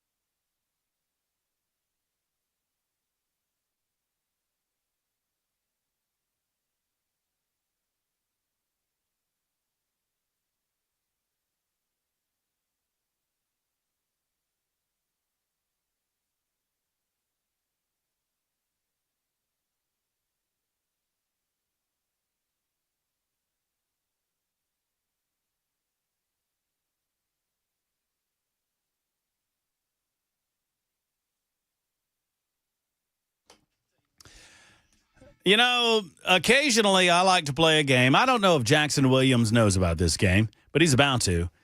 Jackson Williams, the soon-to-be erstwhile producer of the Matt Murphy Show, a.k.a. Fraction Jackson. What's up? Occasionally I like to play a game called The Last Thing Matt Heard Before He Came Back from Break.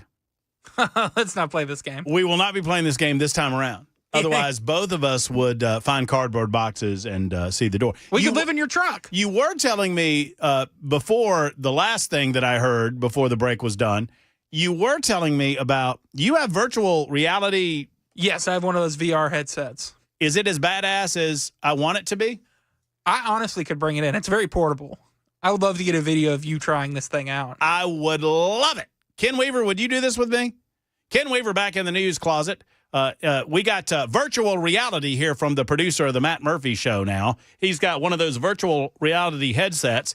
And you know what I think we should do? I think we should put one of those YouTube simulations of Georgia playing Oklahoma because they have those. You know, you can find those now. Yeah. I reached a low point in my life last night, as a matter of fact. Low point in my life. And you watched that game again? No. You know what I watched last night? This shows you how much I want football. I watched, they have all these on YouTube. Correct me if I'm wrong, Jackson, you've seen them, I'm sure. Yes. They have all of these simulations now where they're very cool. They're just like football games. You know, you don't watch them picking the plays. They simulate the game. Okay.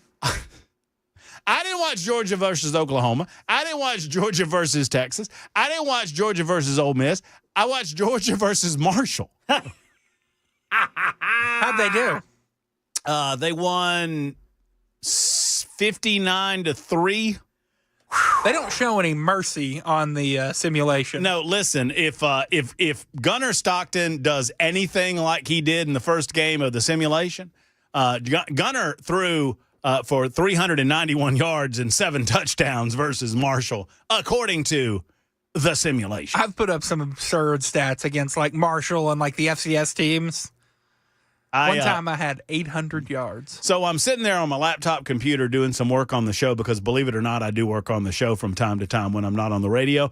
And I'm all by myself. The 2 dogs are with me, and I'm watching the simulation. And at one point in the third quarter, I missed a couple of plays because I was deep in an email, and I rewound it. So I rewound the and that's the point, Ken, where I was like, what am I doing with my life right now? I'm rewinding a simulation of a game. Yeah. That's not good. I don't feel like that's a good use of my time. I'm not going to do that simulation because do they base it on how the team was in the previous season? No, I mean they're pretty. It's a rating system. Yeah, they use their Cracker Jack experts to rate what they believe the team is going to be this year. But you'll have who's your quarterback this year? John Mateer. You'll have Mateer behind center. I mean Okay. he's your guy. So anyway, Jackson's got these virtual reality glasses he's going to bring in. Yes, sir. And the old guys are going to try them. All right. I love that. I've always wanted to do that. I do too. But I'm afraid I'm going to fall down or something.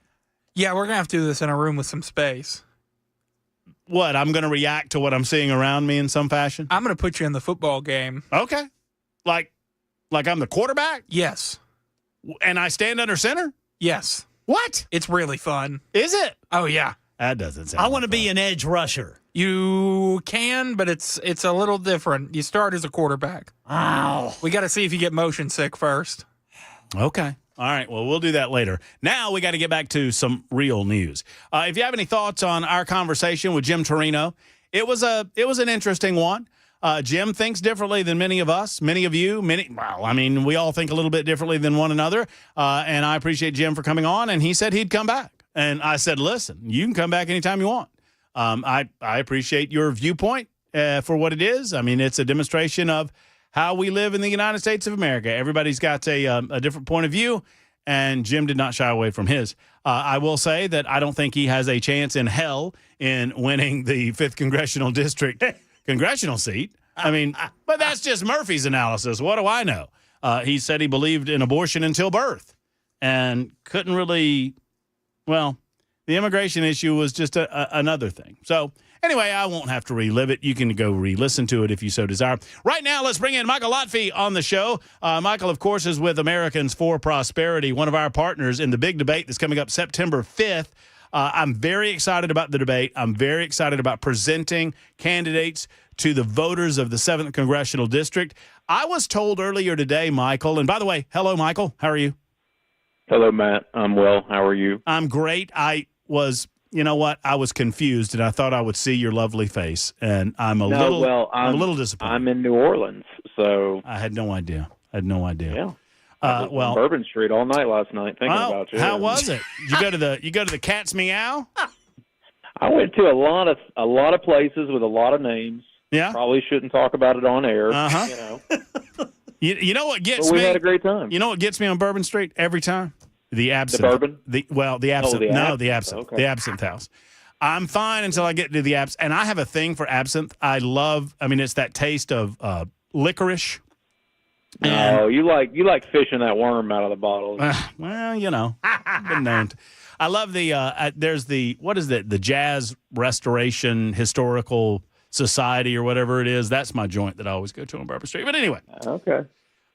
So, believe it or not, I'm a little surprised, but there seems to be some controversy over the poll that was released today. But let's get into the controversy here in a minute. Let's talk about the purpose behind the poll and what we're going to do on September 5th. So talk to us about the poll and why Americans for Prosperity commissioned it to begin with.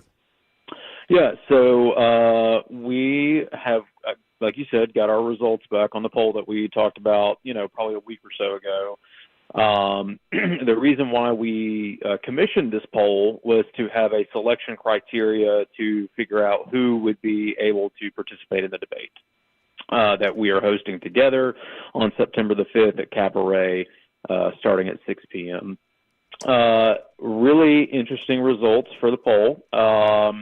Just so everyone knows how this poll was conducted, who was polled, etc. So this poll was of voters who have voted in 3 of the last 4 GOP primaries in the state of Tennessee. So to even be included, they had to have at least that voting record, right? We then asked them if they planned on voting in this specific special election Republican primary that's coming up on October the 7th. And those who answered yes, that they were planning to vote, were moved forward into the poll to actually answer all of the questions in the poll. So a couple of different things here. We designed this poll in a way to really try to get to the meat of what voters were currently thinking. So the first question that we asked was, which of the following candidates are you supporting? And in this first question, we included an undecided option. So if they weren't sure who they were going to support, they were allowed to choose undecided. So in that first ballot test, it came out with Representative Jody Barrett on the top with 10% of the vote. Representative Gino Bolso came in second place with 9% of the vote. In third place was Representative Lee Reeves. And then in fourth place was Matt Van Epps with 7%. So the top four candidates in the race right now are all separated by less than 1% each, which is a statistical tie in this poll with the margin of error being 4.4%. So really interesting results there. And then 57, almost 58% of the voters are still undecided, Matt, which means that this race is completely wide open in every sense of the word. The next question that we asked was a forced ballot. So what we do is we took those 57, 58% of voters who were undecided, and we then forced them to pick a candidate. And you do that by presenting the voters or their options to them again, but not allowing them to have an undecided option. So what you're really seeing with this result is, who are voters currently leaning towards, even if they're not quite sure who they're going to vote for. There's a lot more separation in this result. So the primary choice of undecided voters right now is Representative Lee Reeves with 21% of the vote. And then right behind him by a couple of points at 19% is Representative Gino Bolso. And then behind Gino Bolso, we have Matt Van Epps at 15.5% approximately.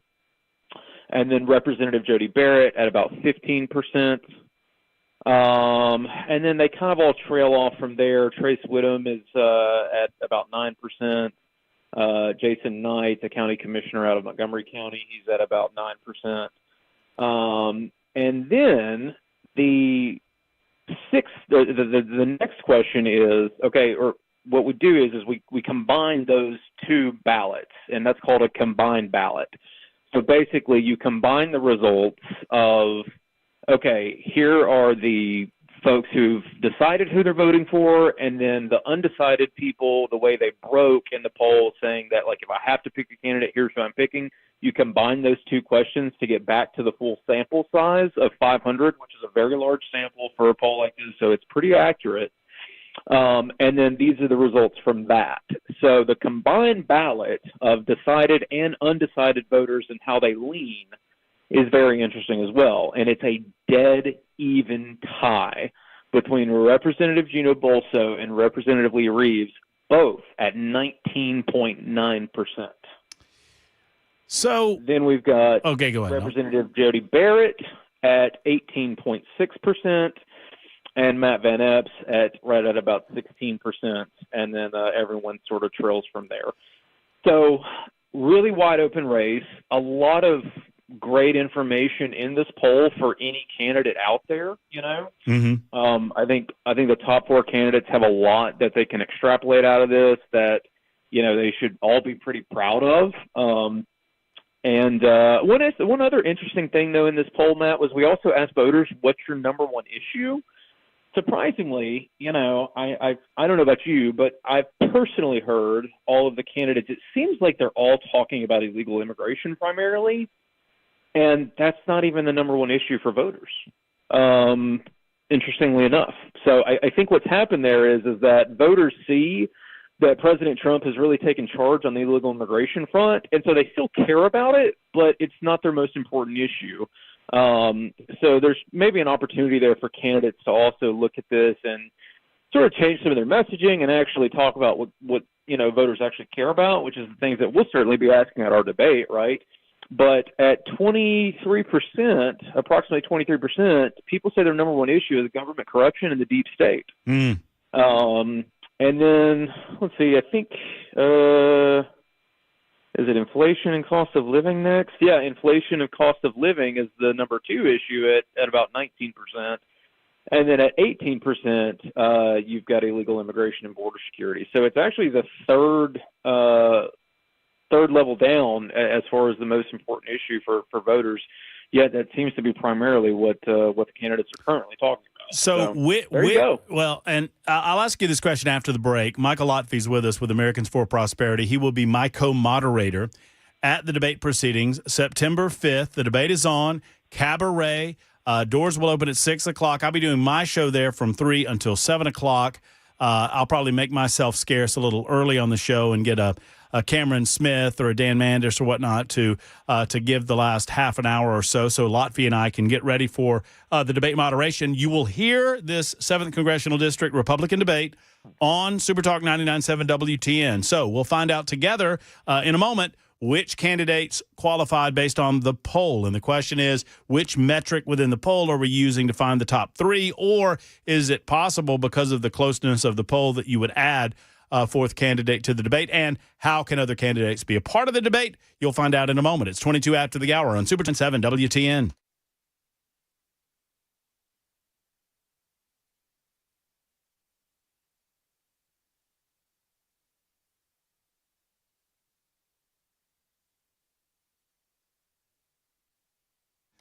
Hey, friends, it's Matt Murphy. You know, the pests that invade your home, you can stop them with U.S. Pest. They are the best at stopping the pest. And these pests are insane. These pests will come into your home. They will attack what you love in your home. They will get into your walls. They will enjoy the AC. They will enjoy your food. And they won't stop unless you force them out. And you do that with U.S. Pest. The purpose of pest control is simple: to prevent pests from entering your home and bringing with them insect and rodent-borne diseases. Full-service pest control, termite protection, and crawl space service available for you with the one and only U.S. Pest. If you're unsatisfied with your current pest control, you probably are if you don't use U.S. Pest. Or if you don't have pest control, allow them to give you a free inspection and consultation. Never any pressure sales tactics, just honest advice as how to best to serve you. USPest.com, that's USPest.com, or 590-1260.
Hey, friends, it's Matt Murphy for the Wellness Institute of Nashville. Let's talk about the Wellness Institute for a moment. I made the switch to Dr. Mitch, Dr. Ashley, and the rest of the team because of the modern techniques that they utilize, their care and concern for the Middle Tennessee and really all over our community. They want to see you. With that in mind, they've got the Big Daddy Trump special going on right now. $12 for a comprehensive examination, x-rays if needed, a well-explained diagnosis, and your first treatment. $12. They want you to come in and see the Wellness Institute difference.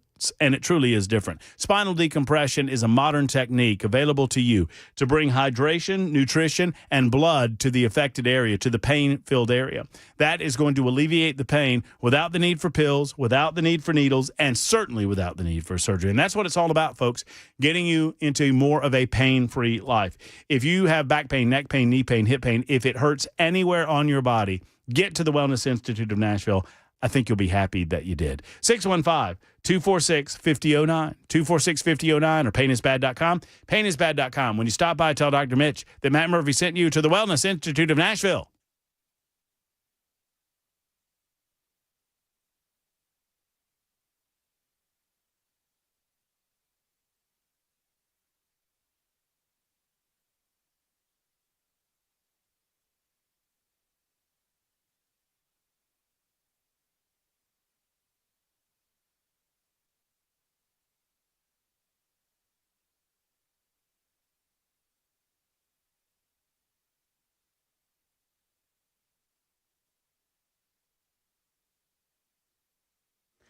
A deadly mass shooting close to a high school. We'll tell you about that more at 5:30 on Super Talk 99.7 WTN.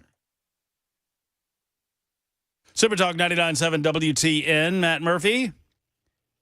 And you, hey, we have a, by the way, guys, I don't know if you know as of yet or not, but we've got a very special guest that's going to be a part of Ninkapoop's in the News today. Have you heard Jackson? Jackson probably knows. I think he's in the process of setting all of this up. Yeah, I've already set all this up. So, Ken, you got any guesses? President Trump?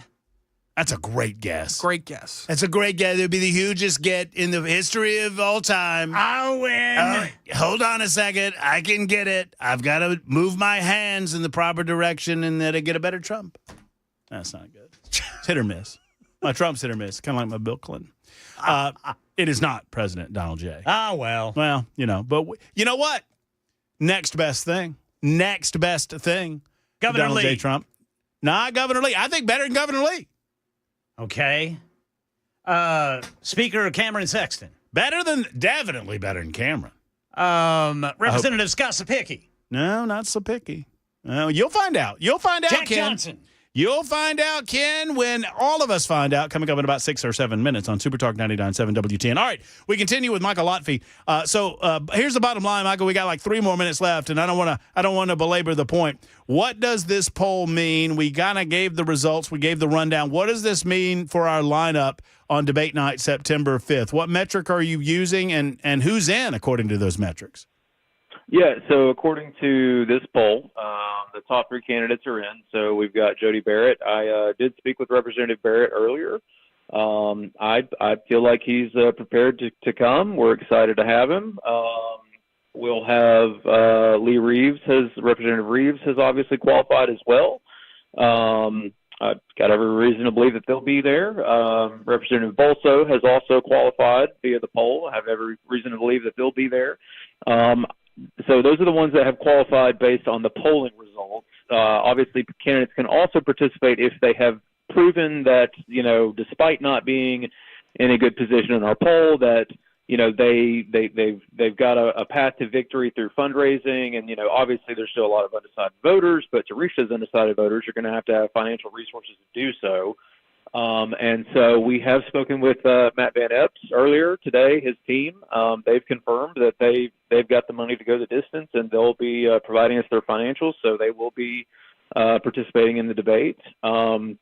We've tried to reach out to several other of the candidates. We've given them every opportunity to provide us, you know, their financials and so on. I've not yet had a commitment from anyone else.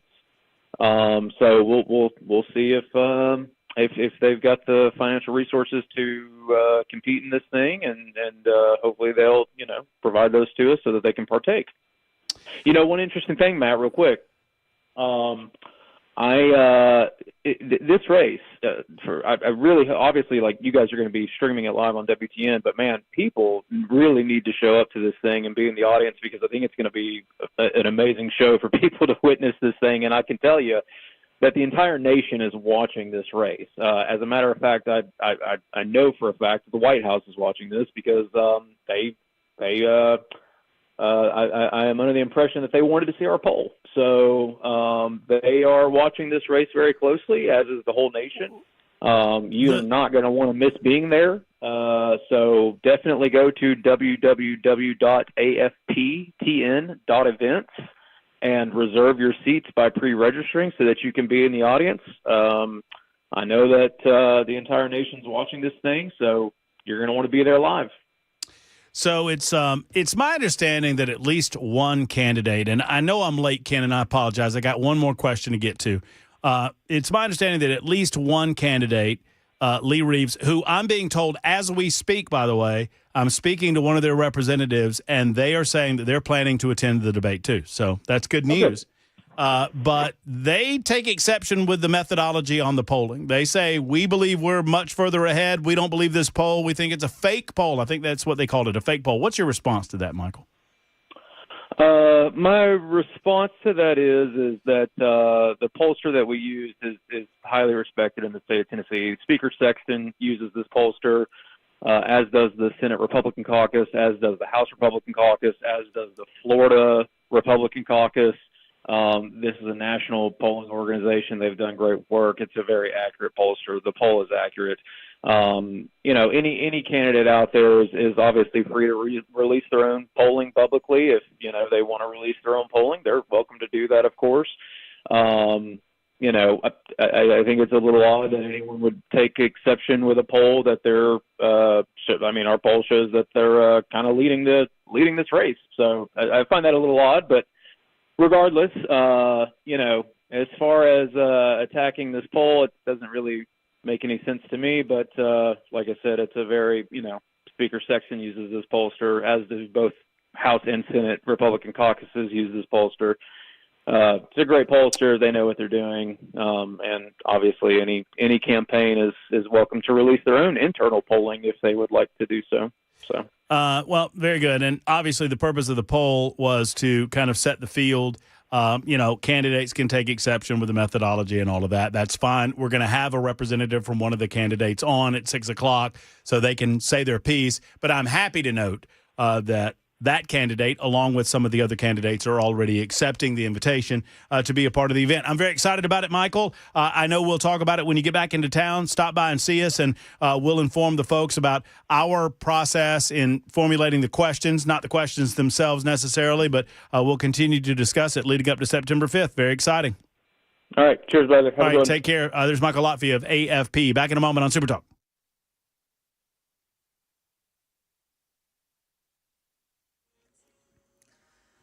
I'm Ken Weaver with your top stories. Got the full forecast and traffic in 5 minutes. Deadly mass shooting close to a high school in Minneapolis today. The gunman wound up killing one person and wounding 6 others that were standing on the sidewalk. As Police Chief Brian O'Hara says, the gunfire erupted outside Cristo Rey Jesuit High School. We believe, based on the manner that this shooting occurred, that at least one person standing in that group was clearly targeted. All of the victims adults. Here in Tennessee, Channel 4's Courtney Allen says some college students and staff tell her there have been so many hoax active shooter calls lately.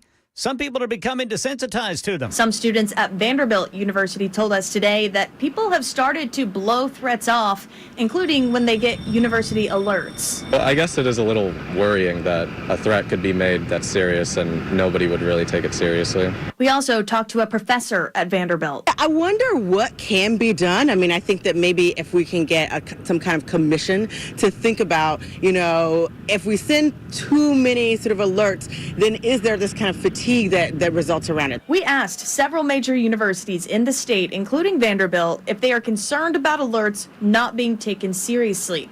UTC is the only one that has responded. They told us that they are reviewing their messaging to determine if any changes need to be made. This year alone, at least 7 universities nationwide have dealt with hoax active shooting calls, including UT Knoxville yesterday and UTC in Chattanooga last week.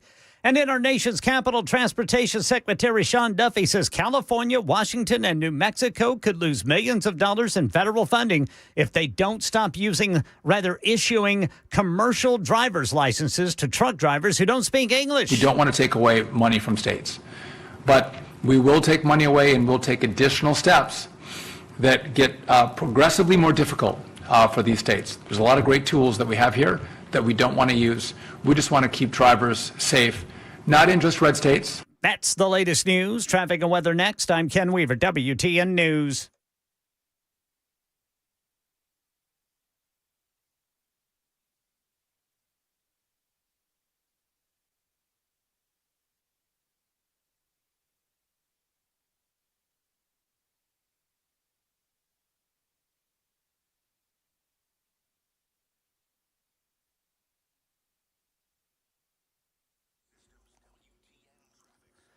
Woodbine police reporting a crash 440 eastbound right there at Nolensville Pike. And then in Hadley Park, police say there's a crash 40 westbound before Jefferson Street. Northbound 65 is still bumper to bumper, and sometimes you come into a complete stop right after 440 if you're trying to get to the South Loop downtown. And then eastbound 24 from that eastern split is definitely stop and go until Briley Parkway. Traffic every 10 minutes every morning on Super Talk 99.7 WTN.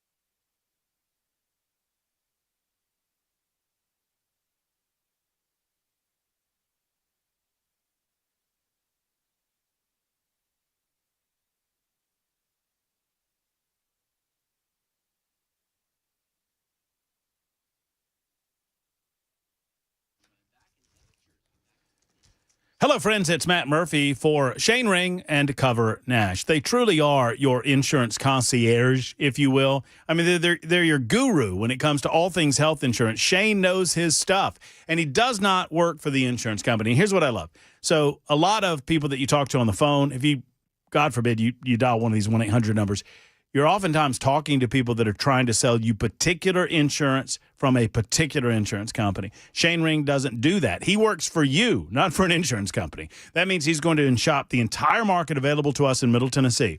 He's going to find out if you're getting the best deal possible. If you're getting the coverage that you need at the lowest possible price, you know what Shane will tell you? Congratulations, you're getting the great deals that you need at the lowest possible price. But odds are you're not, and that's the point. Let Shane do a look over of your insurance to make sure that it's going well for you. And if it's not, they've got ideas like a PPO plan that lets you choose your doctors anywhere in the United States of America that has a $250 deductible with it. You heard me correctly. $250 deductible and flat copays after the deductible. Ask Shane about this when you make the call that so many others have made to Cover Nash. Call 615-465-0023, 465-0023, or online, covernash.com.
What's going on? Matt Murphy Show, Super Talk 99.7 WTN, running tardy as usual, 41 minutes after the hour. We'll get to you, Mike. I see you out there in Old Hickory, always waiting for us. By the way, Jackson, you're getting a little bit of love on the Super Text line. I don't know if you've seen this or not.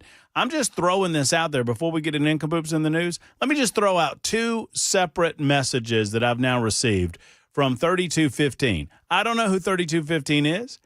I don't know where 3215 is from. I don't know what familial relations they might have with you, Jackson, but here are the two questions. You ready? Sure, go for it. Question one. And actually, this question was from yesterday, and I missed it. This was from yesterday. Is Jackson single? Yes. Question two, which came in maybe 20 minutes ago on this day, August 26th. Is Jackson good looking? No. Well, hold on, Jackson. Simmer down there, brother. I got a face for radio, bud. Here's what I'm trying to help you out. You know what? I've already responded to this person. The question was, is Jackson good looking? My response was, define good. That's fair. Is that fair? That's fair. You know what we need to do? We need to define the parameters of this episode of Nincompoops in the News coming up right now. Yes!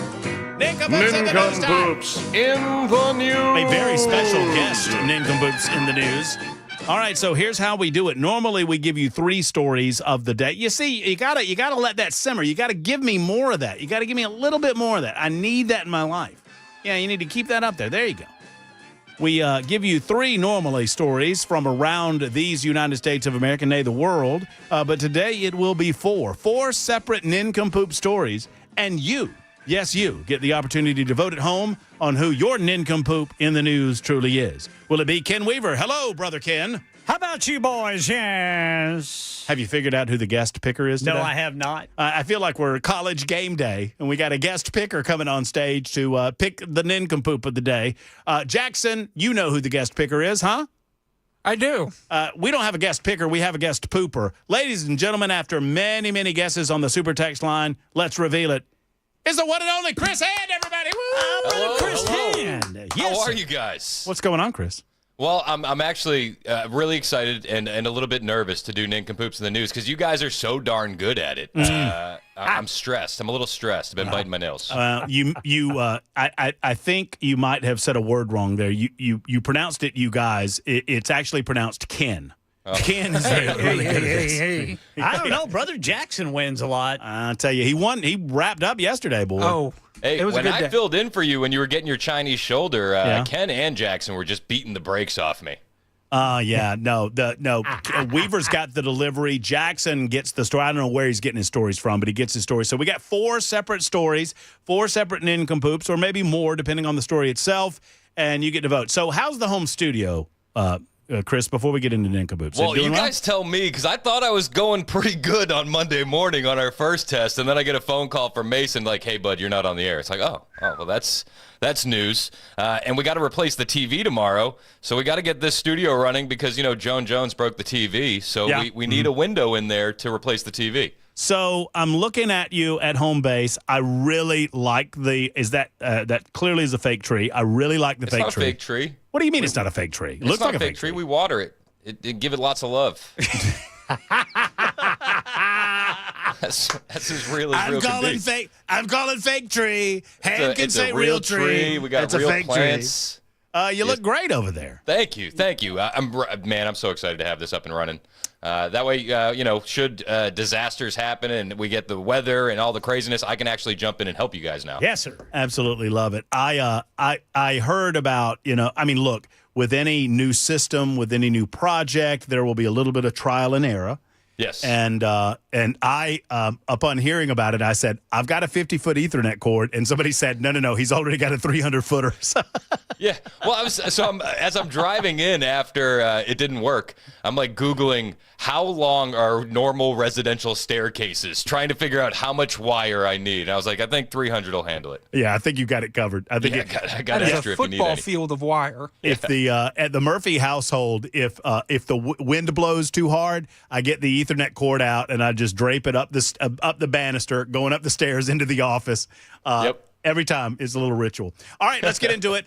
We will allow our guest man to go second, but only after Jackson, who won yesterday. Jackson, you're nincompoop, sir. All right, we're going to Atlanta, Georgia. Man arrested for allegedly accepting delivery orders while naked. Yeah. In Coweta County, Georgia, a man faces charges after allegedly opening his door while naked 3 times to receive a food delivery, with the 3rd time being caught on camera.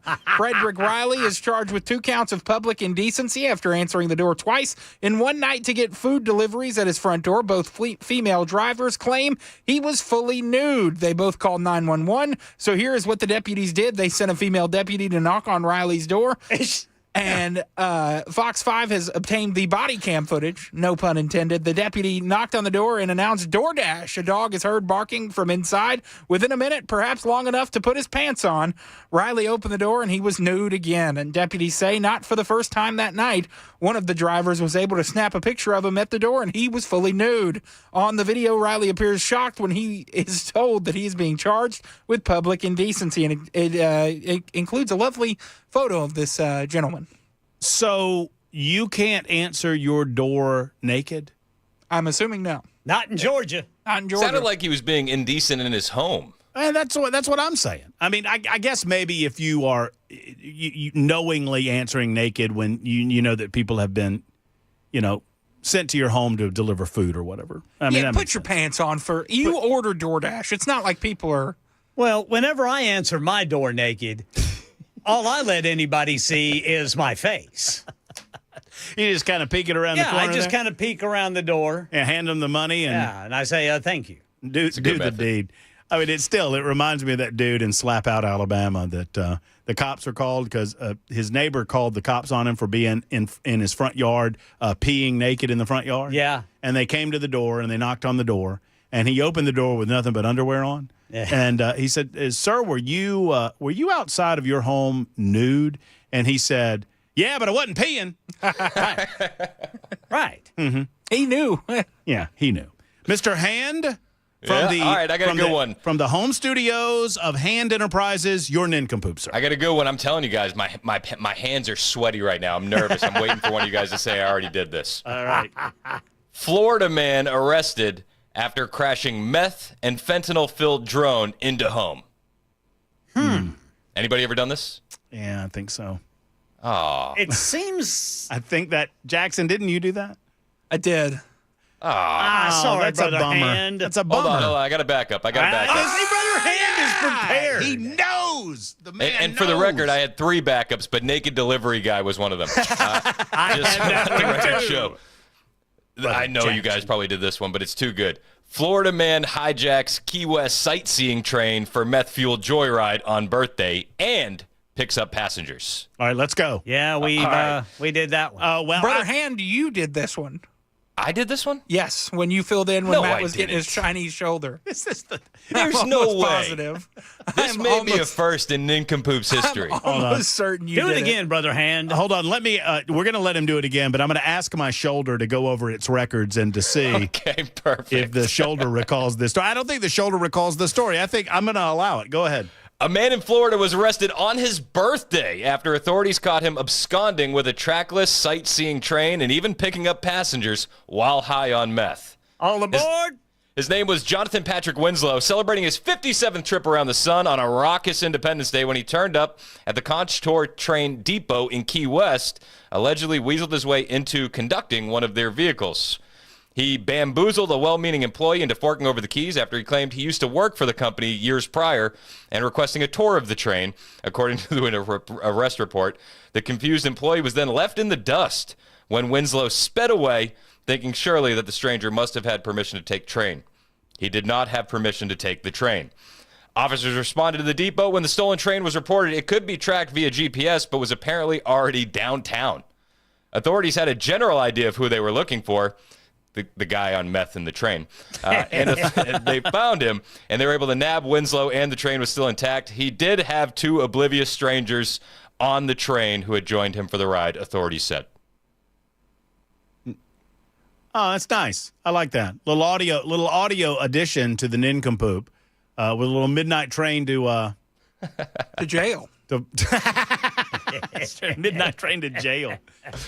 That's pretty good. I like it. Mr. Weaver, you want to go next? Yes, and this one is just breaking. Uh-oh. My nincompoops of the day is Cracker Barrel, which just announced that after listening to its customers, it will scrap its new logo. Yeah! And keep the old timer in place. Good for they listen to Trump. We thank our guests for sharing your voices and love for Cracker Barrel. The restaurant chain said in a statement to Fox Business, "We said we would listen, and we have. Our new logo is going away, and our old timer will remain. At Cracker Barrel, it's always been and always will be about serving up delicious food, warm welcomes, and the kind of country hospitality that feels like family." It's the only thing that they could say. They lost 12% of the value of their company last Friday. It took losing $100 million to come around. What do you think? Han? Does Cracker Barrel deserve another shot, or is there more I kind punishment? of have a conspiracy theory and a hot take. You ready? All right, let's go. My conspiracy theory is that this was marketing genius, and any company would pay $100 million for this kind of ad campaign. 100%. 100%. That's my conspiracy theory. My hot take was the rebrand wasn't that bad. So here's what I've said from the beginning, that I don't mind the new interior of the restaurant. I think the interior of the restaurant makes sense. There are only so many people that are alive that can remember the 1930s and 1940s right now. It's fair. So, I think it's fair to update the restaurant. The logo update was a complete misstep, and I could go along with the idea that it was intentional. Donald Trump said as much. Donald Trump came out with a statement and said, accept what you've done. You can turn this into a marketing campaign that works for you, but you've got to turn this around on the logo front. And they did. So they maybe listened to Donald Trump. We took the boys to Atlanta over the weekend for a baseball game, and we were driving back, and they had to use the restroom, and we stopped at one between Manchester and Chattanooga. I can't remember exactly where, but they had redone the whole inside. It didn't look bad. No. I wasn't upset. I wasn't like viscerally angry or anything. No, and I've said that I've been to the Mount Juliet one probably half the number of times I've ever been to a Cracker Barrel, and half the times it was a redone experience, and I thought it was fine there too. All right, real quick, my nincompoop. I don't know that I can beat the Cracker Barrel breaking news, but I'll give it a go. Police and military bomb squads rushed to a middle and high school in Seoul, Korea's Gono district on August 23rd, just several days ago, after 2 grenades were found in a recycling area. But it later emerged that the school had discovered said grenades over a month earlier and just decided not to report it. The grenades were first spotted by a janitor about a month ago inside of a sack in the school's recycling station. The staff member reported the discovery to the administration. The administration decided not to notify police, believing, and I'm quoting now, that the grenades posed no danger.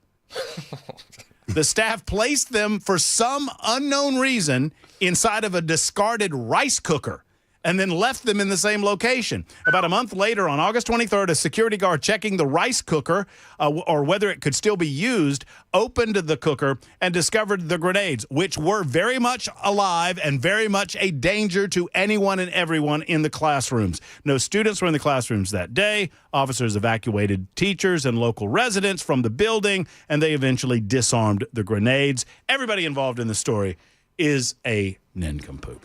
So there you go. That's how we play nincompoops in the news. Han, you sound great over there in the home studio, brother. That's what go, brother Chris Thanks Hand. for letting me invade, man. Absolutely, 100%. There's Chris Hand. I'm Matt Murphy. We'll be back for another hour. Vote early, vote often. 615-737-9986. It's Nincompoops in the news. Another hour to come.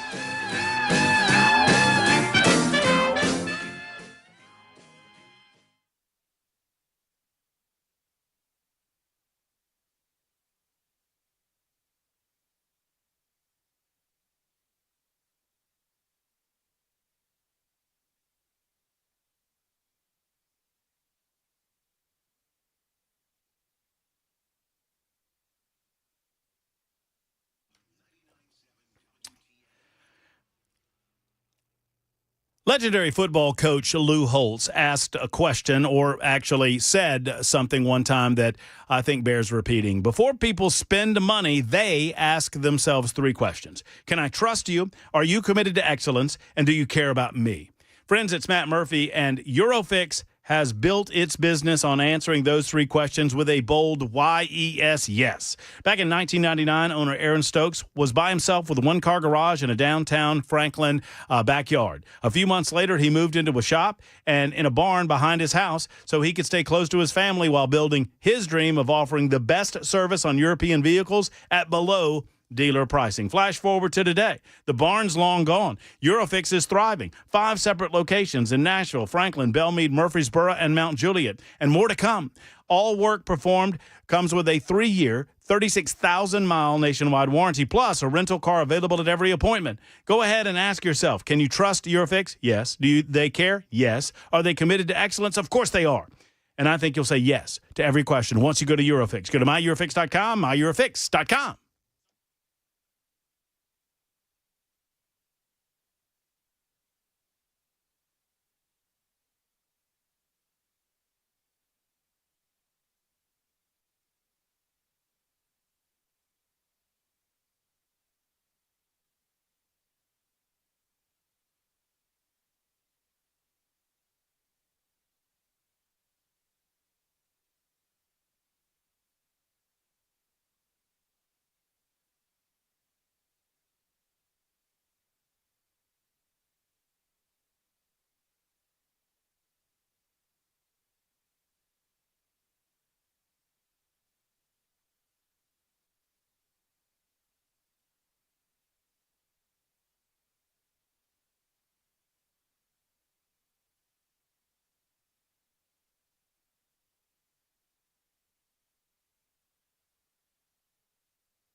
I'm Ken Weaver with your top stories. Got the full forecast and traffic coming up in 5 minutes. And Cracker Barrel has reversed its controversial new logo and brand refresh following severe public backlash that caused a temporary dip in stock price.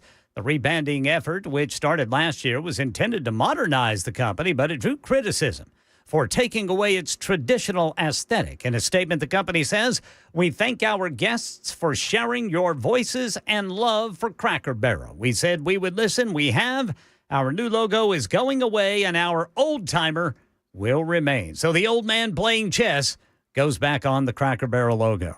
Election 2025, a poll conducted for Americans for Prosperity Tennessee shows a dead heat between the top 4 Republican candidates hoping to succeed Mark Green in Tennessee's 7th Congressional District.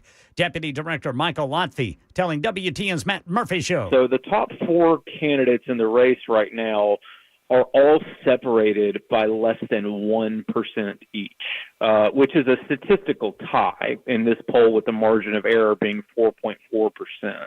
And then 57, almost 58% of the voters are still undecided. The poll surveyed 500 registered voters in the district who said they plan to vote in the October 7th primary. The special primary election for Tennessee's 7th Congressional District, the general election, will be in December.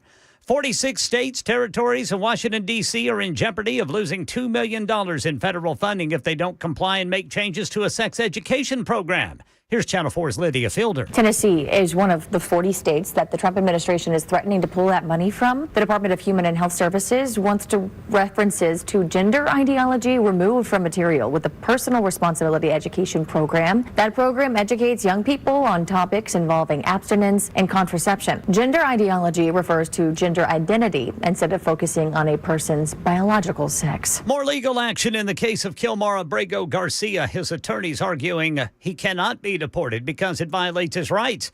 Abrego Garcia was arrested Monday after a judge ordered his release over the weekend. ABC News spoke to his attorney, Simon Sandoval-Moschenberg. We weren't surprised, but it was very disappointing.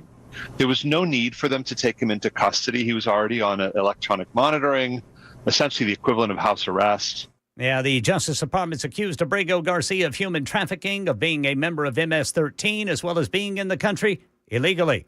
And at least 3 states are being threatened with the loss of federal funding if they don't stop issuing commercial driver's licenses to truck drivers who don't speak English. Making sure drivers of very heavy 80,000-pound rigs can speak the language is truly a critical safety issue. Transportation Secretary Sean Duffy says California and Washington issued the license to that illegal alien truck driver from India who did an illegal U-turn, killing 3 people in Florida earlier this month.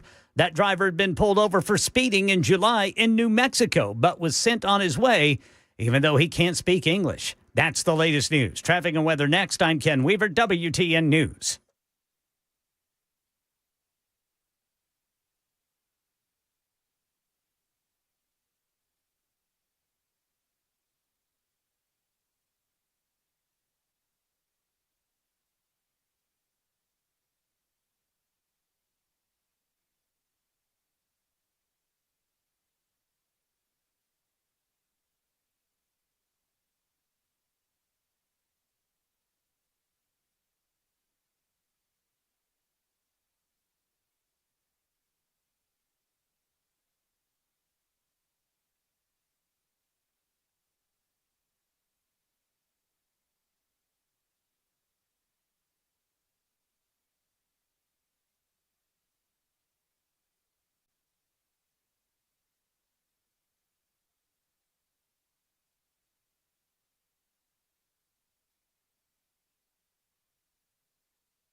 In Laverne, got a crash, partially blocking the off-ramp 24 westbound to Old Hickory Boulevard. Other than that, you've just got the usual stop and go in the usual places. You are still having to come to a complete stop at times if you are eastbound 440 between 65 and 24. And it looks like westbound 40 on the South Loop is now stop and go. Up starting right there at the 65 interchange. Traffic every 10 minutes every morning on Super Talk 99.7 WTN.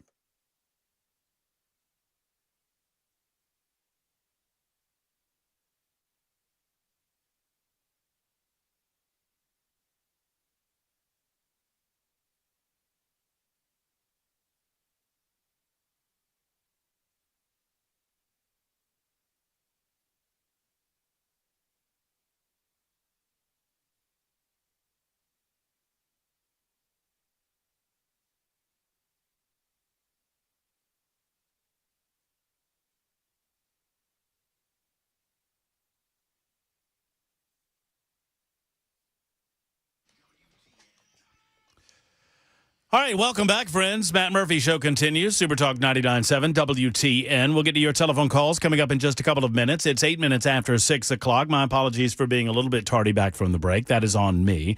We're tallying our Ninkham poops in the news segment, and we will have a winner for you forthcoming in the next segment of the Matt Murphy Show on Super Talk. What do you got there so far, Jackson? What It's Ken by a wide margin. It's Ken by a wide, yeah. I mean, the Cracker Barrel update was destruction by and Ken then it's Weaver. me. And nobody cares about second place. And then it's you. If you're not first, you're last.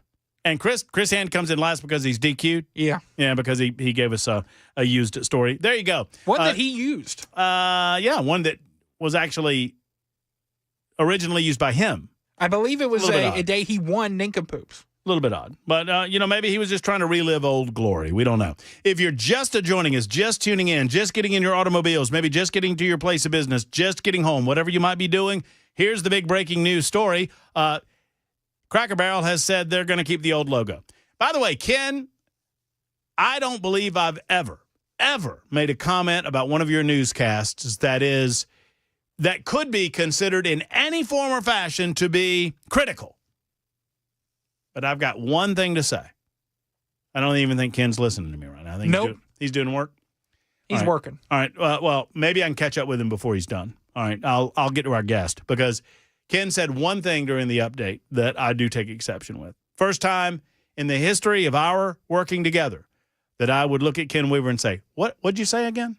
And it has to do with the Cracker Barrel update and Uncle Herschel and what Uncle Herschel is doing on that Cracker Barrel.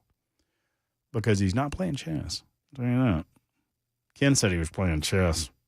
I don't think he's playing chess. All right, we try to play chess, not checkers on this radio show. We welcome to the broadcast CEO and partner of McLaughlin and Associates.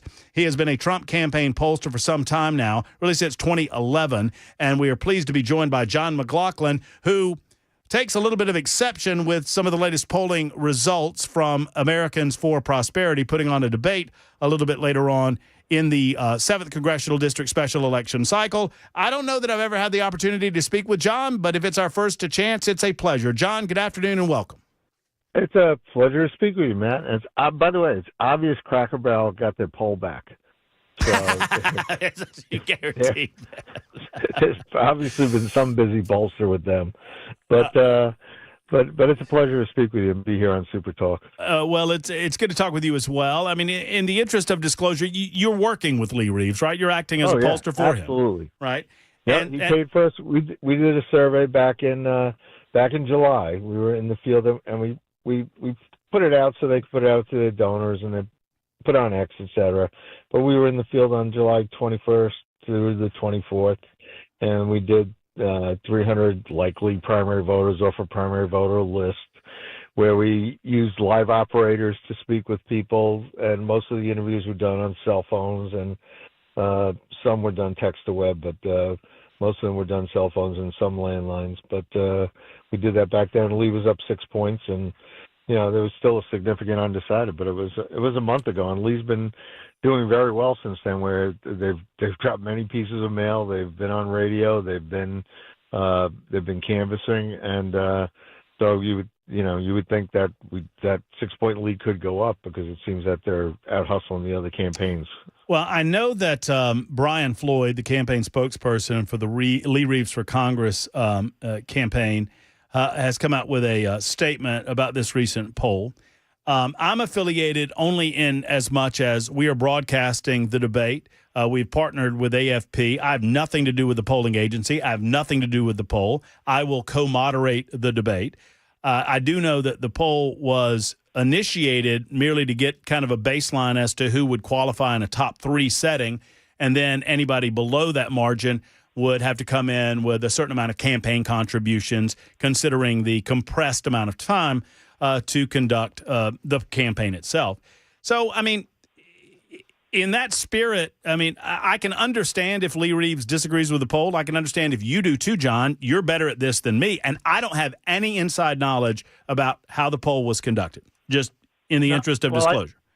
And also, by the way, like you said, you're moderating a debate, so you're doing your job to help the candidates get out there, and that's a good thing.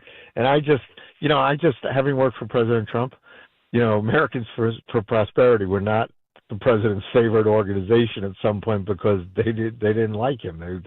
They backed Nikki Haley, and they over us.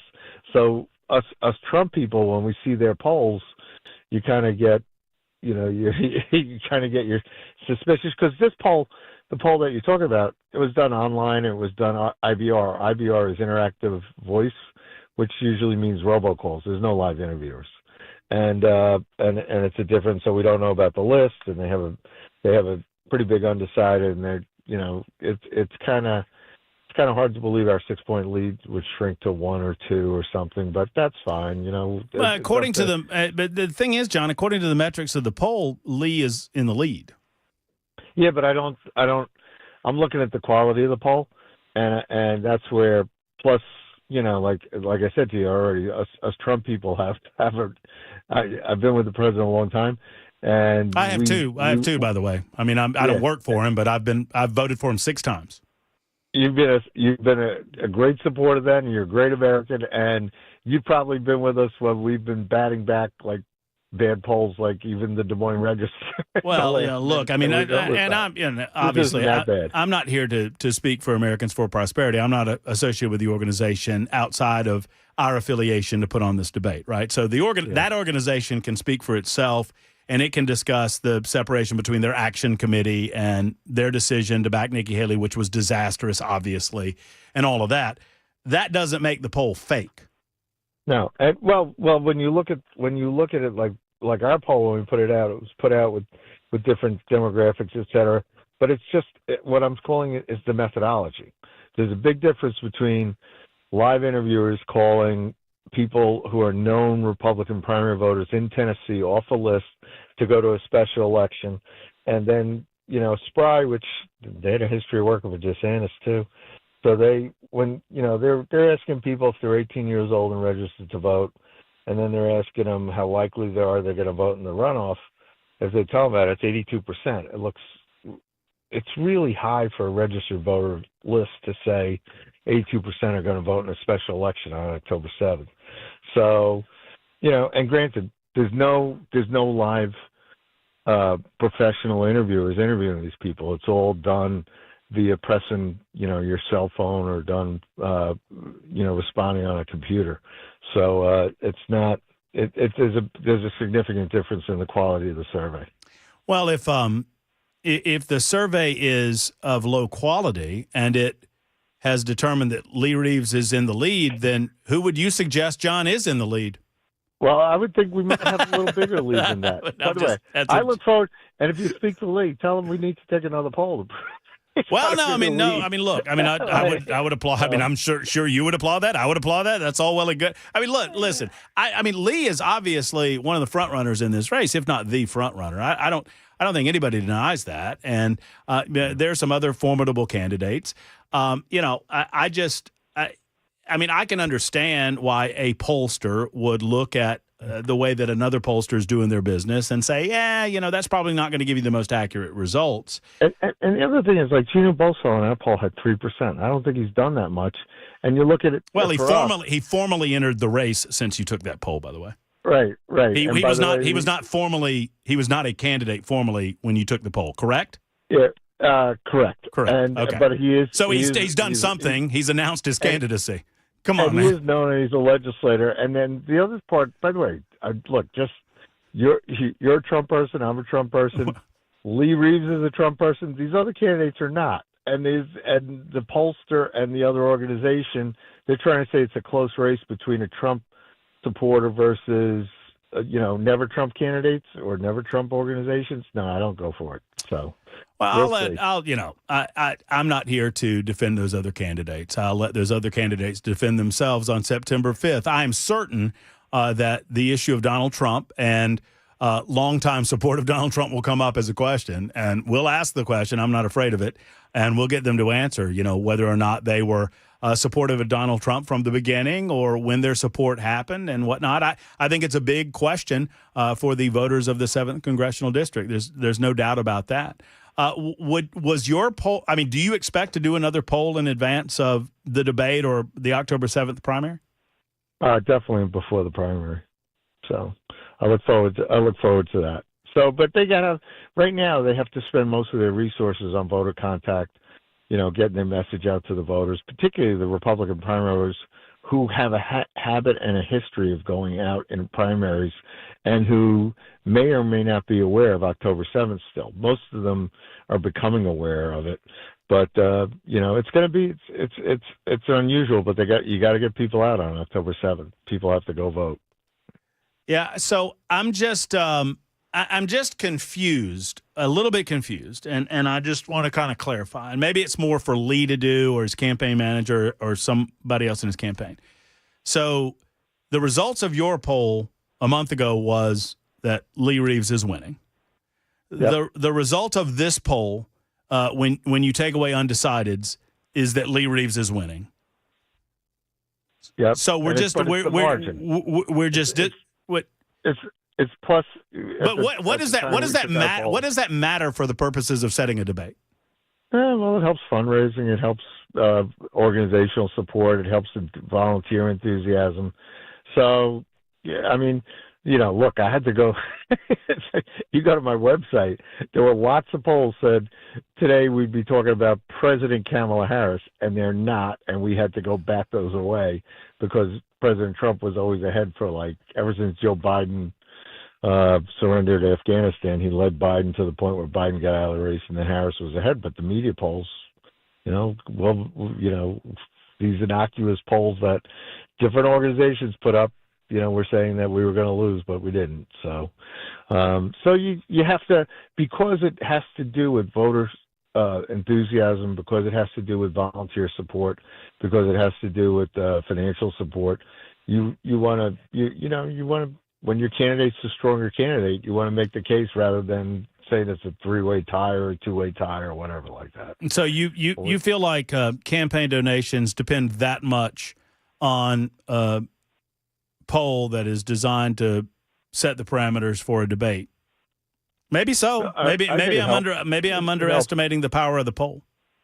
It helps. People like that. By the way, the fact that you would have me on radio right now, it's a good thing. I'm having you on the radio right now as a favorite of the Lee Reeves campaign because they took exception to this poll so much so that they're out calling it fake, which I don't believe. I wouldn't. It's a matter of my personal integrity. I feel like to a certain degree, I'm being questioned here because the suggestion is that the poll was conducted in a nefarious way in order to accomplish a goal not stated publicly by the organization that commissioned the poll. In other words, your suggestion is that it is to somehow impact campaign donations. I would suggest to you, or volunteers. I would suggest to you that voters. If you bring me any evidence, I'll pull out of the damn debate and not do it. But I have seen no evidence that that is true.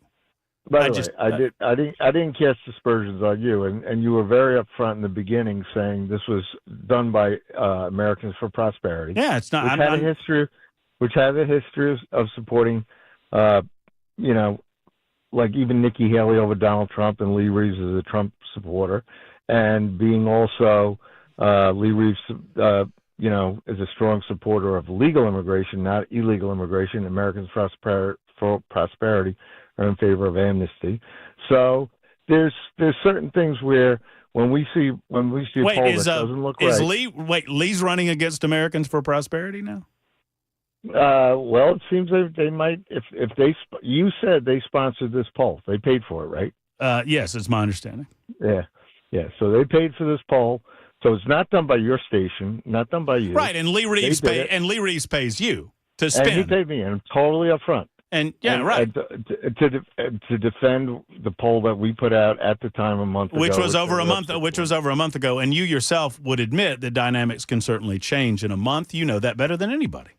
They can change, but I tell you, there's when you talk to the campaigns and the candidates, and you check and see, you can go look on their FEC statements. Who's been dropping mail? Who's been talking to the voters? Who's been communicating?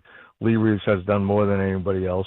And look, it's up to the Lee Reeves campaign, and Lee is the candidate, to go win this election, and they will. But in the meantime, when polls come out, and we don't think they're exactly right, we're going to say so. And like I said to you, it was an online poll that was done with robocalls, and that is not the best methodology.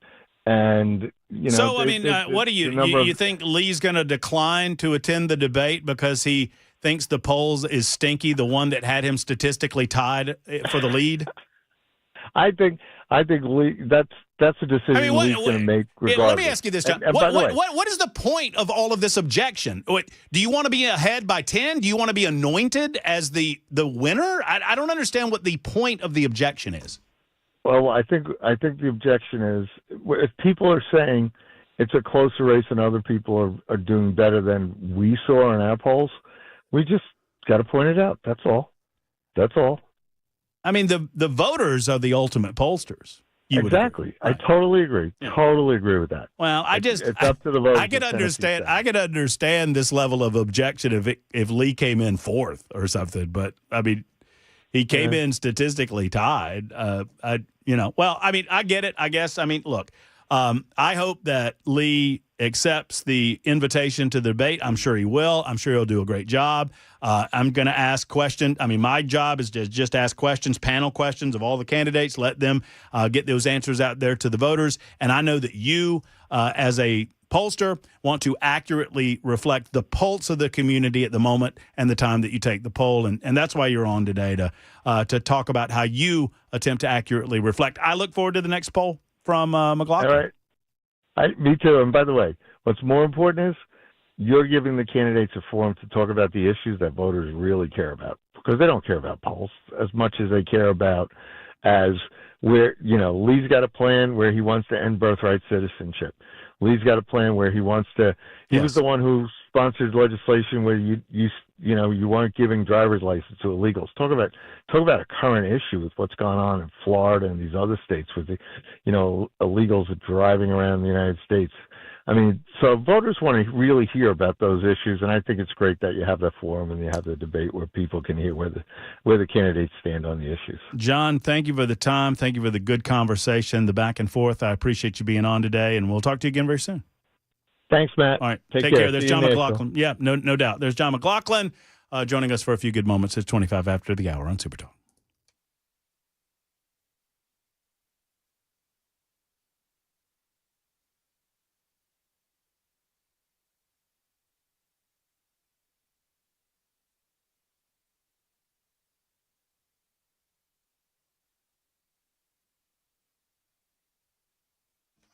Hey, friends, it's Matt Murphy. I want to talk to you for a moment about your generator. When the power goes out, what do? When the power goes off, what do? Well, you don't do anything. If you've got a Premier Generac generator, you just wait a few seconds and boom, the power's back on. The entire home's power is back on. Folks, the risks are real. in Middle Tennessee, right? Because we get nasty storms that come through and knock the power out for sometimes hours on end. We get ice storms in the wintertime. We get cold fronts that come in and give our power lines shivers, if you will. What do? Well, if you have a home generator system from Generac Generators and Premier Generators, you get it done. You don't have to worry about it. The Generac standby home generator powers 100% of your home. The biggest difference between having that and a portable generator, you don't have to worry about it. It's there when you need it. Make a call. 10-year warranty on this. 10-year warranty. Call today to get this offer. 855-POWER-IS-ON. That's 855-PWR-ISON. 855-POWER-IS-ON or premiergenerators.com for Premier Generac Generators.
Hello, friends. Matt Murphy for Grace Point Healthcare. Modern medicine delivered the old-fashioned way. What does that mean? Well, obviously, the modern medicine part speaks for itself. I mean, they are, in fact, modern medicine, a primary care physician's practice in Franklin. Obviously, they're going to treat the whole body with a comprehensive medical approach, getting to the root of the problem, not just treating the symptoms. The old-fashioned way, what does that mean? A direct pay format. That means you pay Grace Point, and then you can file with your insurance company for reimbursement.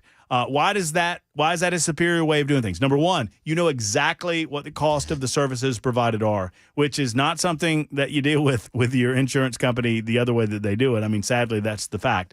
Number two, knowing exactly what something costs and getting timely and affordable health care, you also know that the insurance company doesn't get in the way of decision-making between you and your doctor, and that's a nice feeling to have, knowing that the doctor-patient relationship is still sacrosanct at Grace Point Healthcare. Grace Point Healthcare, 599-6868, 599-6868. Grace Point Healthcare, modern medicine delivered the old-fashioned way.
Hey, what's going on? Your opportunity to speak truth to power happens right now. Super Talk 99.7 WTN. My name is Matt Murphy. This is the conclusion of the Matt Murphy radio show for this Tuesday, August 26th. Oh, boy, less than... Hey, Jackson, have you thought about what you'll be getting me for my birthday? A day off of the show. Next Really? Tuesday. Well, but... One week from today. But Monday's my birthday. Yeah, you get the next day off. You don't have to come in the day after your birthday. Is that what you're giving me? Yes. Thank you, Jackson. Me and Cameron Smith will hold down the fort. You're so kind. You're so good to me. I appreciate that. God bless you, Jack. What is that hat that you're wearing? Is that does that stand for communist? It is the Chicago Cubs City Connect. Like the alternate. Yeah, they're using that little star in the middle is from the flag of the city of Chicago, I believe. If I'm not mistaken. I work for the Cubs organization, their AA team. What? Fresh out of college. What? Yeah, it's in Knoxville. You didn't know that? I don't believe you. Yeah, the Knoxville Smokies. You didn't know about this? I know about the Knoxville Smoke. Didn't they just they got a new stadium? They did. I need to get back up there and go to a game. Have not. Oh, who's doesn't Randy Boyd own the Knoxville? He does Smokies? own the team. Yeah, that's what I thought. Yeah. All right, we should go together. We Me and should. you. Check out that new stadium. After the Georgia game. Yeah, sure. I'll be at the Georgia game. Very Guaranteed. excited. Very, yeah. I got I got the possibility of an upgrade. I'm not sure. I'm not sure how that works. Questionable. Well, I mean, I'm waiting on the callback. So I'll just tell you, I'm going. Yeah. And when Cameron Sexton was in, Speaker of the House, Cameron Sexton, he was in Athens last year. We went together. Sexton and I went together to Athens to watch the Bull puppies whoop up on the Vols. And I told Cameron, I said, we had such a good time last year when I invited you to Georgia. You should invite me to Knoxville. And maybe the home team will win again. That was my pitch. You think it was a good pitch? I think it was, bud. But the problem is, Sexton, so he said, wait a minute, you invited me last year? And I was like, yeah, obviously. I mean, it's Athens. It's my home stadium. He didn't remember it that way. I don't know why.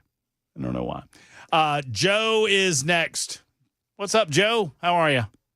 Not much, Big Matt. What are you doing, man? I was calling up to give you 2 or 3 real good compliments today, and you just blew it by starting to talk about the dogs versus the balls, and I am just like Jackson. I am a ball roller, and I pull for the dogs whenever they're not playing the balls. Well, that's good of you, especially if you guys beat Alabama. My daddy was from Georgia, but just keep hitting them Democrats with the third rail because you had that guy on his heel. Third rail, fourth rail, you almost run him over with the train a couple of times. The second thing is that pollster dude, I think he was upset with you or upset about the fact that Lee Reeves isn't leading by 10 to depress the other camps so that they can get the fundraiser, the funds from the other camps fundraising and stuff if they bail out early or whatever. I don't know. He's just doing it. Just didn't make any sense. I didn't understand it, but you had him on his heels too.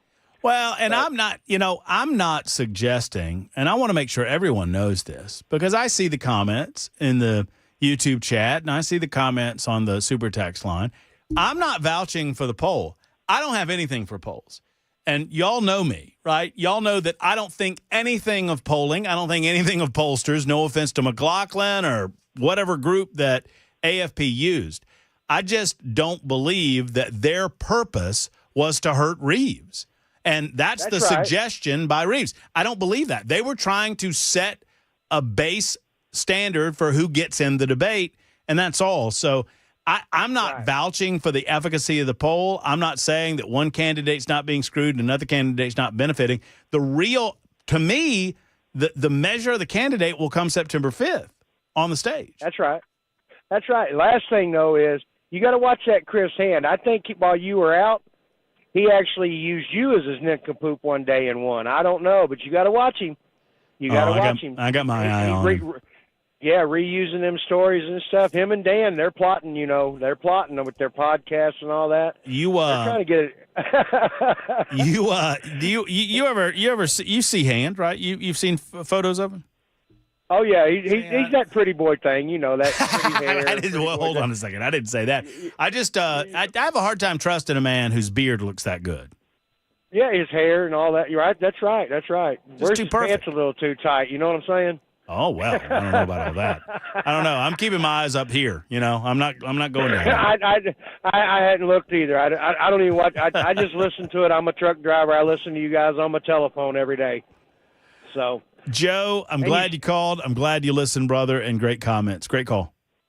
All right. God bless you. Have a great day, guys. God bless you too, man. I appreciate you. If you're just joining us, the flag story is over. After reviewing the executive order, it does, let's say not much. And I do believe that Donald Trump will drop the story because he didn't get the reaction that I think he thought he would. While there is general support of harsh punishments for those who violate the law in the process of burning an American flag, there's nothing new here in the executive order. I talked about it from a philosophical standpoint yesterday, that if flag burning is not an acceptable and legal form of political protest, then I don't know what a more basic form of political protest would be. And I don't know why you would make that illegal. Now, I'm not here to relitigate that, but I am here to tell you that I believe as a story, this story is done. The Cracker Barrel story might be done too. Emailed statement from Cracker Barrel regarding their logo. We thank you guests for sharing your voices and love for Cracker Barrel. We said we would listen, and we have. Our new logo is going away, and our old-timer will remain. At Cracker Barrel, it's always been and always will be about serving up delicious food, warm welcomes, and the kind of country hospitality that feels like family. So there's any number of folks taking victory laps over this. I hope that, frankly, that Cracker Barrel, learns a little more about their base of support. And in an effort to reach out to other demographics or whatever, whether it be younger people or people from the North or people from the Northwest, I don't know exactly who they were trying to appeal to with this new and improved Cracker Barrel. But what it felt like for Southerners, they were forgetting their roots. I suggest that Cracker Barrel is sincere in their effort to regain a little bit of public support. They recognize the anger of the public, and they're trying not to become the next Bud Light. At the same time, I said from the beginning, I'm much more concerned with the deliciousness or lack thereof of the food. I'm not one to talk. I haven't been to enough. Like I've told you, I can count maybe on two hands the number of times I've been to Cracker Barrel. I would have no problem whatsoever with the revamped stores themselves. I do not believe that those stores that they have redone, because I've been in the Mount Juliet one on a couple of occasions, I do not believe that those locations are being served in terms of what they look like by some of the photographs that you're seeing online. I think those photographs are intentionally trying to be antiseptic, and that's not what I see in the redesign. I just see a modernization, and, they're cleaning it up a little bit. They're taking away some of the lanterns. They're taking away the saws. They're taking away the washboards, and they're replacing it with 1960s and 1970s style nostalgia, and I don't have a problem with that either. Make the food the delicious food that we love and remember. Do whatever you want to in the dining area. Leave the country store alone. Leave Uncle Herschel alone. Leave the pegboard alone. Put ignoramus back on the pegboard. The pegboard, if you left like 4 pegs, it would call you an ignoramus. I know. I'm an ignoramus. Are you now? Yeah, I can't figure that peg game out. When I was a kid, I would go hang out with Tommy Milford at Western Sizzlin' in Thompson, Georgia. No P in Thompson, Thomson. As a 15-year-old, this is a true story, Tommy liked to drink Jack Daniels. He's dead now. Tommy and I developed a little bit of a friendship. I always liked older people. And Tommy got me to drive him around in his Isuzu pickup while he drank Jack Daniels and smoked cigarettes. This is an alarming relationship. No, it's fine. It's all good. Tommy Milford owned 3 restaurants and lived in an Econo Lodge. This was what...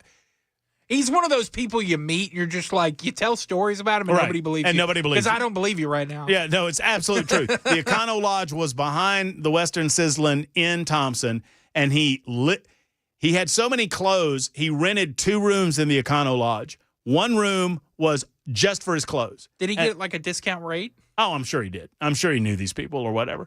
But one room was a discount. One room was the room that he slept in, and the other room was the room that he kept his clothes in. And I'm sure he got a discount. Tommy Milford taught me about the art of the restaurant business and taught me about the art of the pegboard, because Western Sizzlin' had those peg games too. And he taught me, and I can't remember how to do it anymore, but he was a master at it, and he could start, like, he did the thing where the open hole, right, the one open hole that you start with, he could do the pegboard where the one peg that's left on the board would end up in the open hole that you started with. That's like super genius level, but it's just a pattern. That's all. I could never figure it out. You could never figure out the pegboard? I would love to meet this Tommy fellow. I would love to get your virtual. Now he's dead now. I told you. Oh. Unfortunately. Last time I talked. How long ago? It's a long time. I was in my 20s. I mean, it's a long time. Oh, he's been dead that long? No, he died later on. But the last time I talked to him, I came back into town and I sought him out. He was living in Augusta at that point. He had moved out of the Econo Lodge and moved into a building behind his Augusta location of his Western Sizzlin'. I swear to you, this is all true. And I called him up and I went to see him, and he asked me if I knew where to get him cocaine. Oh, no. Oh, so he... Not exactly a role model, old Tommy, was he? I mean, I was like, I'm 25 years old. I just came back into town. I'm just visiting, and I just want to see old friends. And he's like, man, can you score me an 8-ball? What'd you say? Huh? What'd you say? I said, I don't think so. You know what I did? I said, I'll see if I know anybody. I was like, yeah, let me see what I can do, Tommy. I'll try to help you out. And I left, and I never turned around. About 5 years ago, 5 years later, he was dead. Life comes at you fast, Jackson. Especially when you're on coke. When you're on cocaine and Jack Daniels and cool cigarettes, life comes at you fast. Look around a minute or two, or it'll leave you by. Kevin, we'll get to you in just a moment. Wrap things up on Super Talk 99.7 WTN and the Matt Murphy Show.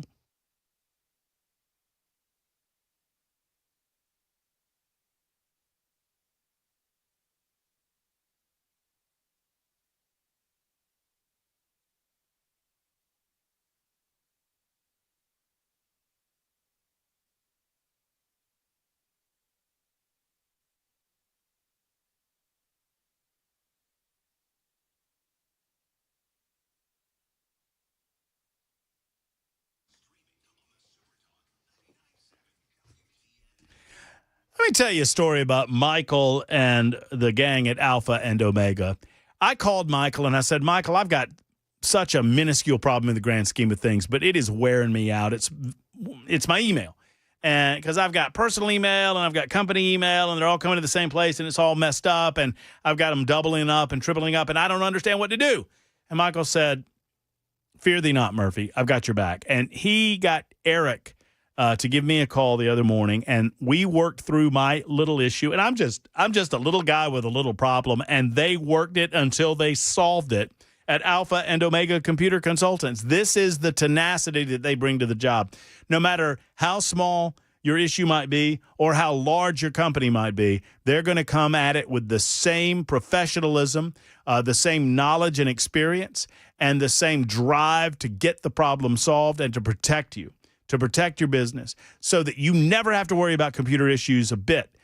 Alpha and Omega make sure of that. If you're a business and you need computer consultation, or if you need an IT professional, you need Alpha and Omega.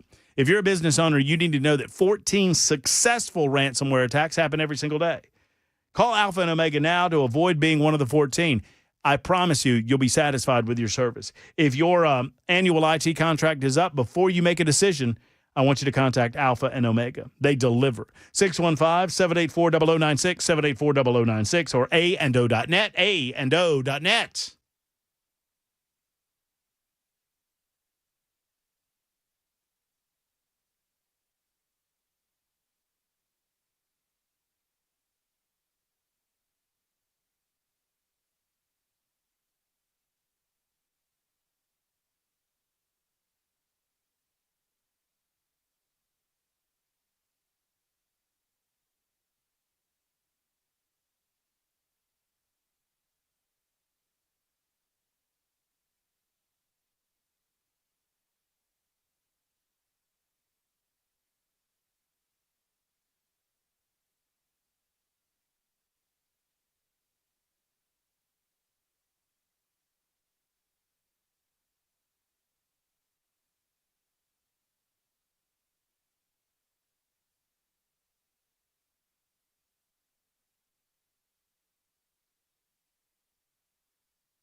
Super Talk 99.7 WTN. So, oh man, I lost my place here. Hold on just a second. I got to get this back. So if you missed it, I want to play just a little segment of something that happened this morning to end out the show on MSNBC. If I have time to do it. It was Brandon Johnson, the mayor of Chicago, the third largest city in the United States of America, New York, L.A., Chicago. And he was asked on multiple occasions. Well, let's just listen. Get federal funding to help put 5,000 more cops on the street in Chicago. Would that help drive down crime? Well, look, policing by itself is not the full strategy. No, I understand that. You've talked about the other things you want, and I said those are good and important programs, but I'm asking also, would 5,000 more police officers on the street in Chicago be helpful to go along with all of those social programs that a lot of cities are engaging in and having success with? Well, look, here's the best way I can put it, Joe, is that in the 90s when I was in high school, we had 3,000 more police officers and we had 900 people being murdered every single year in Chicago. It's just not policing alone. Of course, we want more detectives. I know it's not policing alone, but I know it's not policing alone. You've told me everything else you want.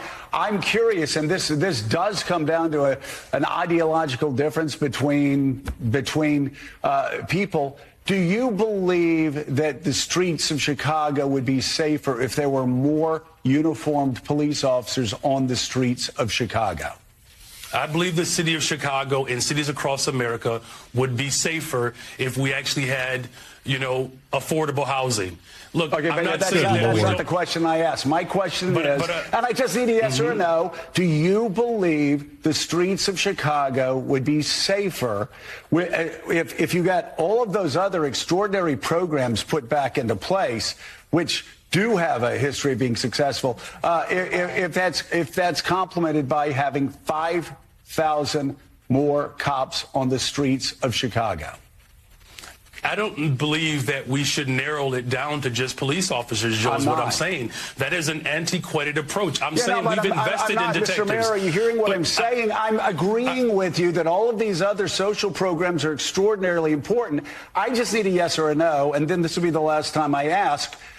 If you get all of those other social programs that 800 million that New York City does, Los Angeles, other people do with great success, would an additional 5,000 cops on the streets in Chicago help complement those programs to make Chicago safer? Look, we are working hard to make sure that our police department is fully supported. I don't believe that just simply putting out an arbitrary number around police officers is the answer. Unbelievable. How hard is it? This guy is a defund the police guy. Is there any wonder that city is going to hell in a handbasket and people are desperate for? I mean, Chicago is desperate. It almost makes you want the federal government to take over. Now, I don't believe that's the federal government's job, and I think Chicago has to police itself. Illinois has to police itself. The Constitution still means something. Federalism still means something. But goodness gracious, Chicago voted for that. This dude has a 14% approval rating. This is what happens when socialism takes over. Lawlessness on the streets. Unbelievable. All too believable. We'll be back tomorrow for a Wednesday edition. Thank you so much for listening tonight on Super Talk 99.7 WTN. Hug your loved ones, everybody.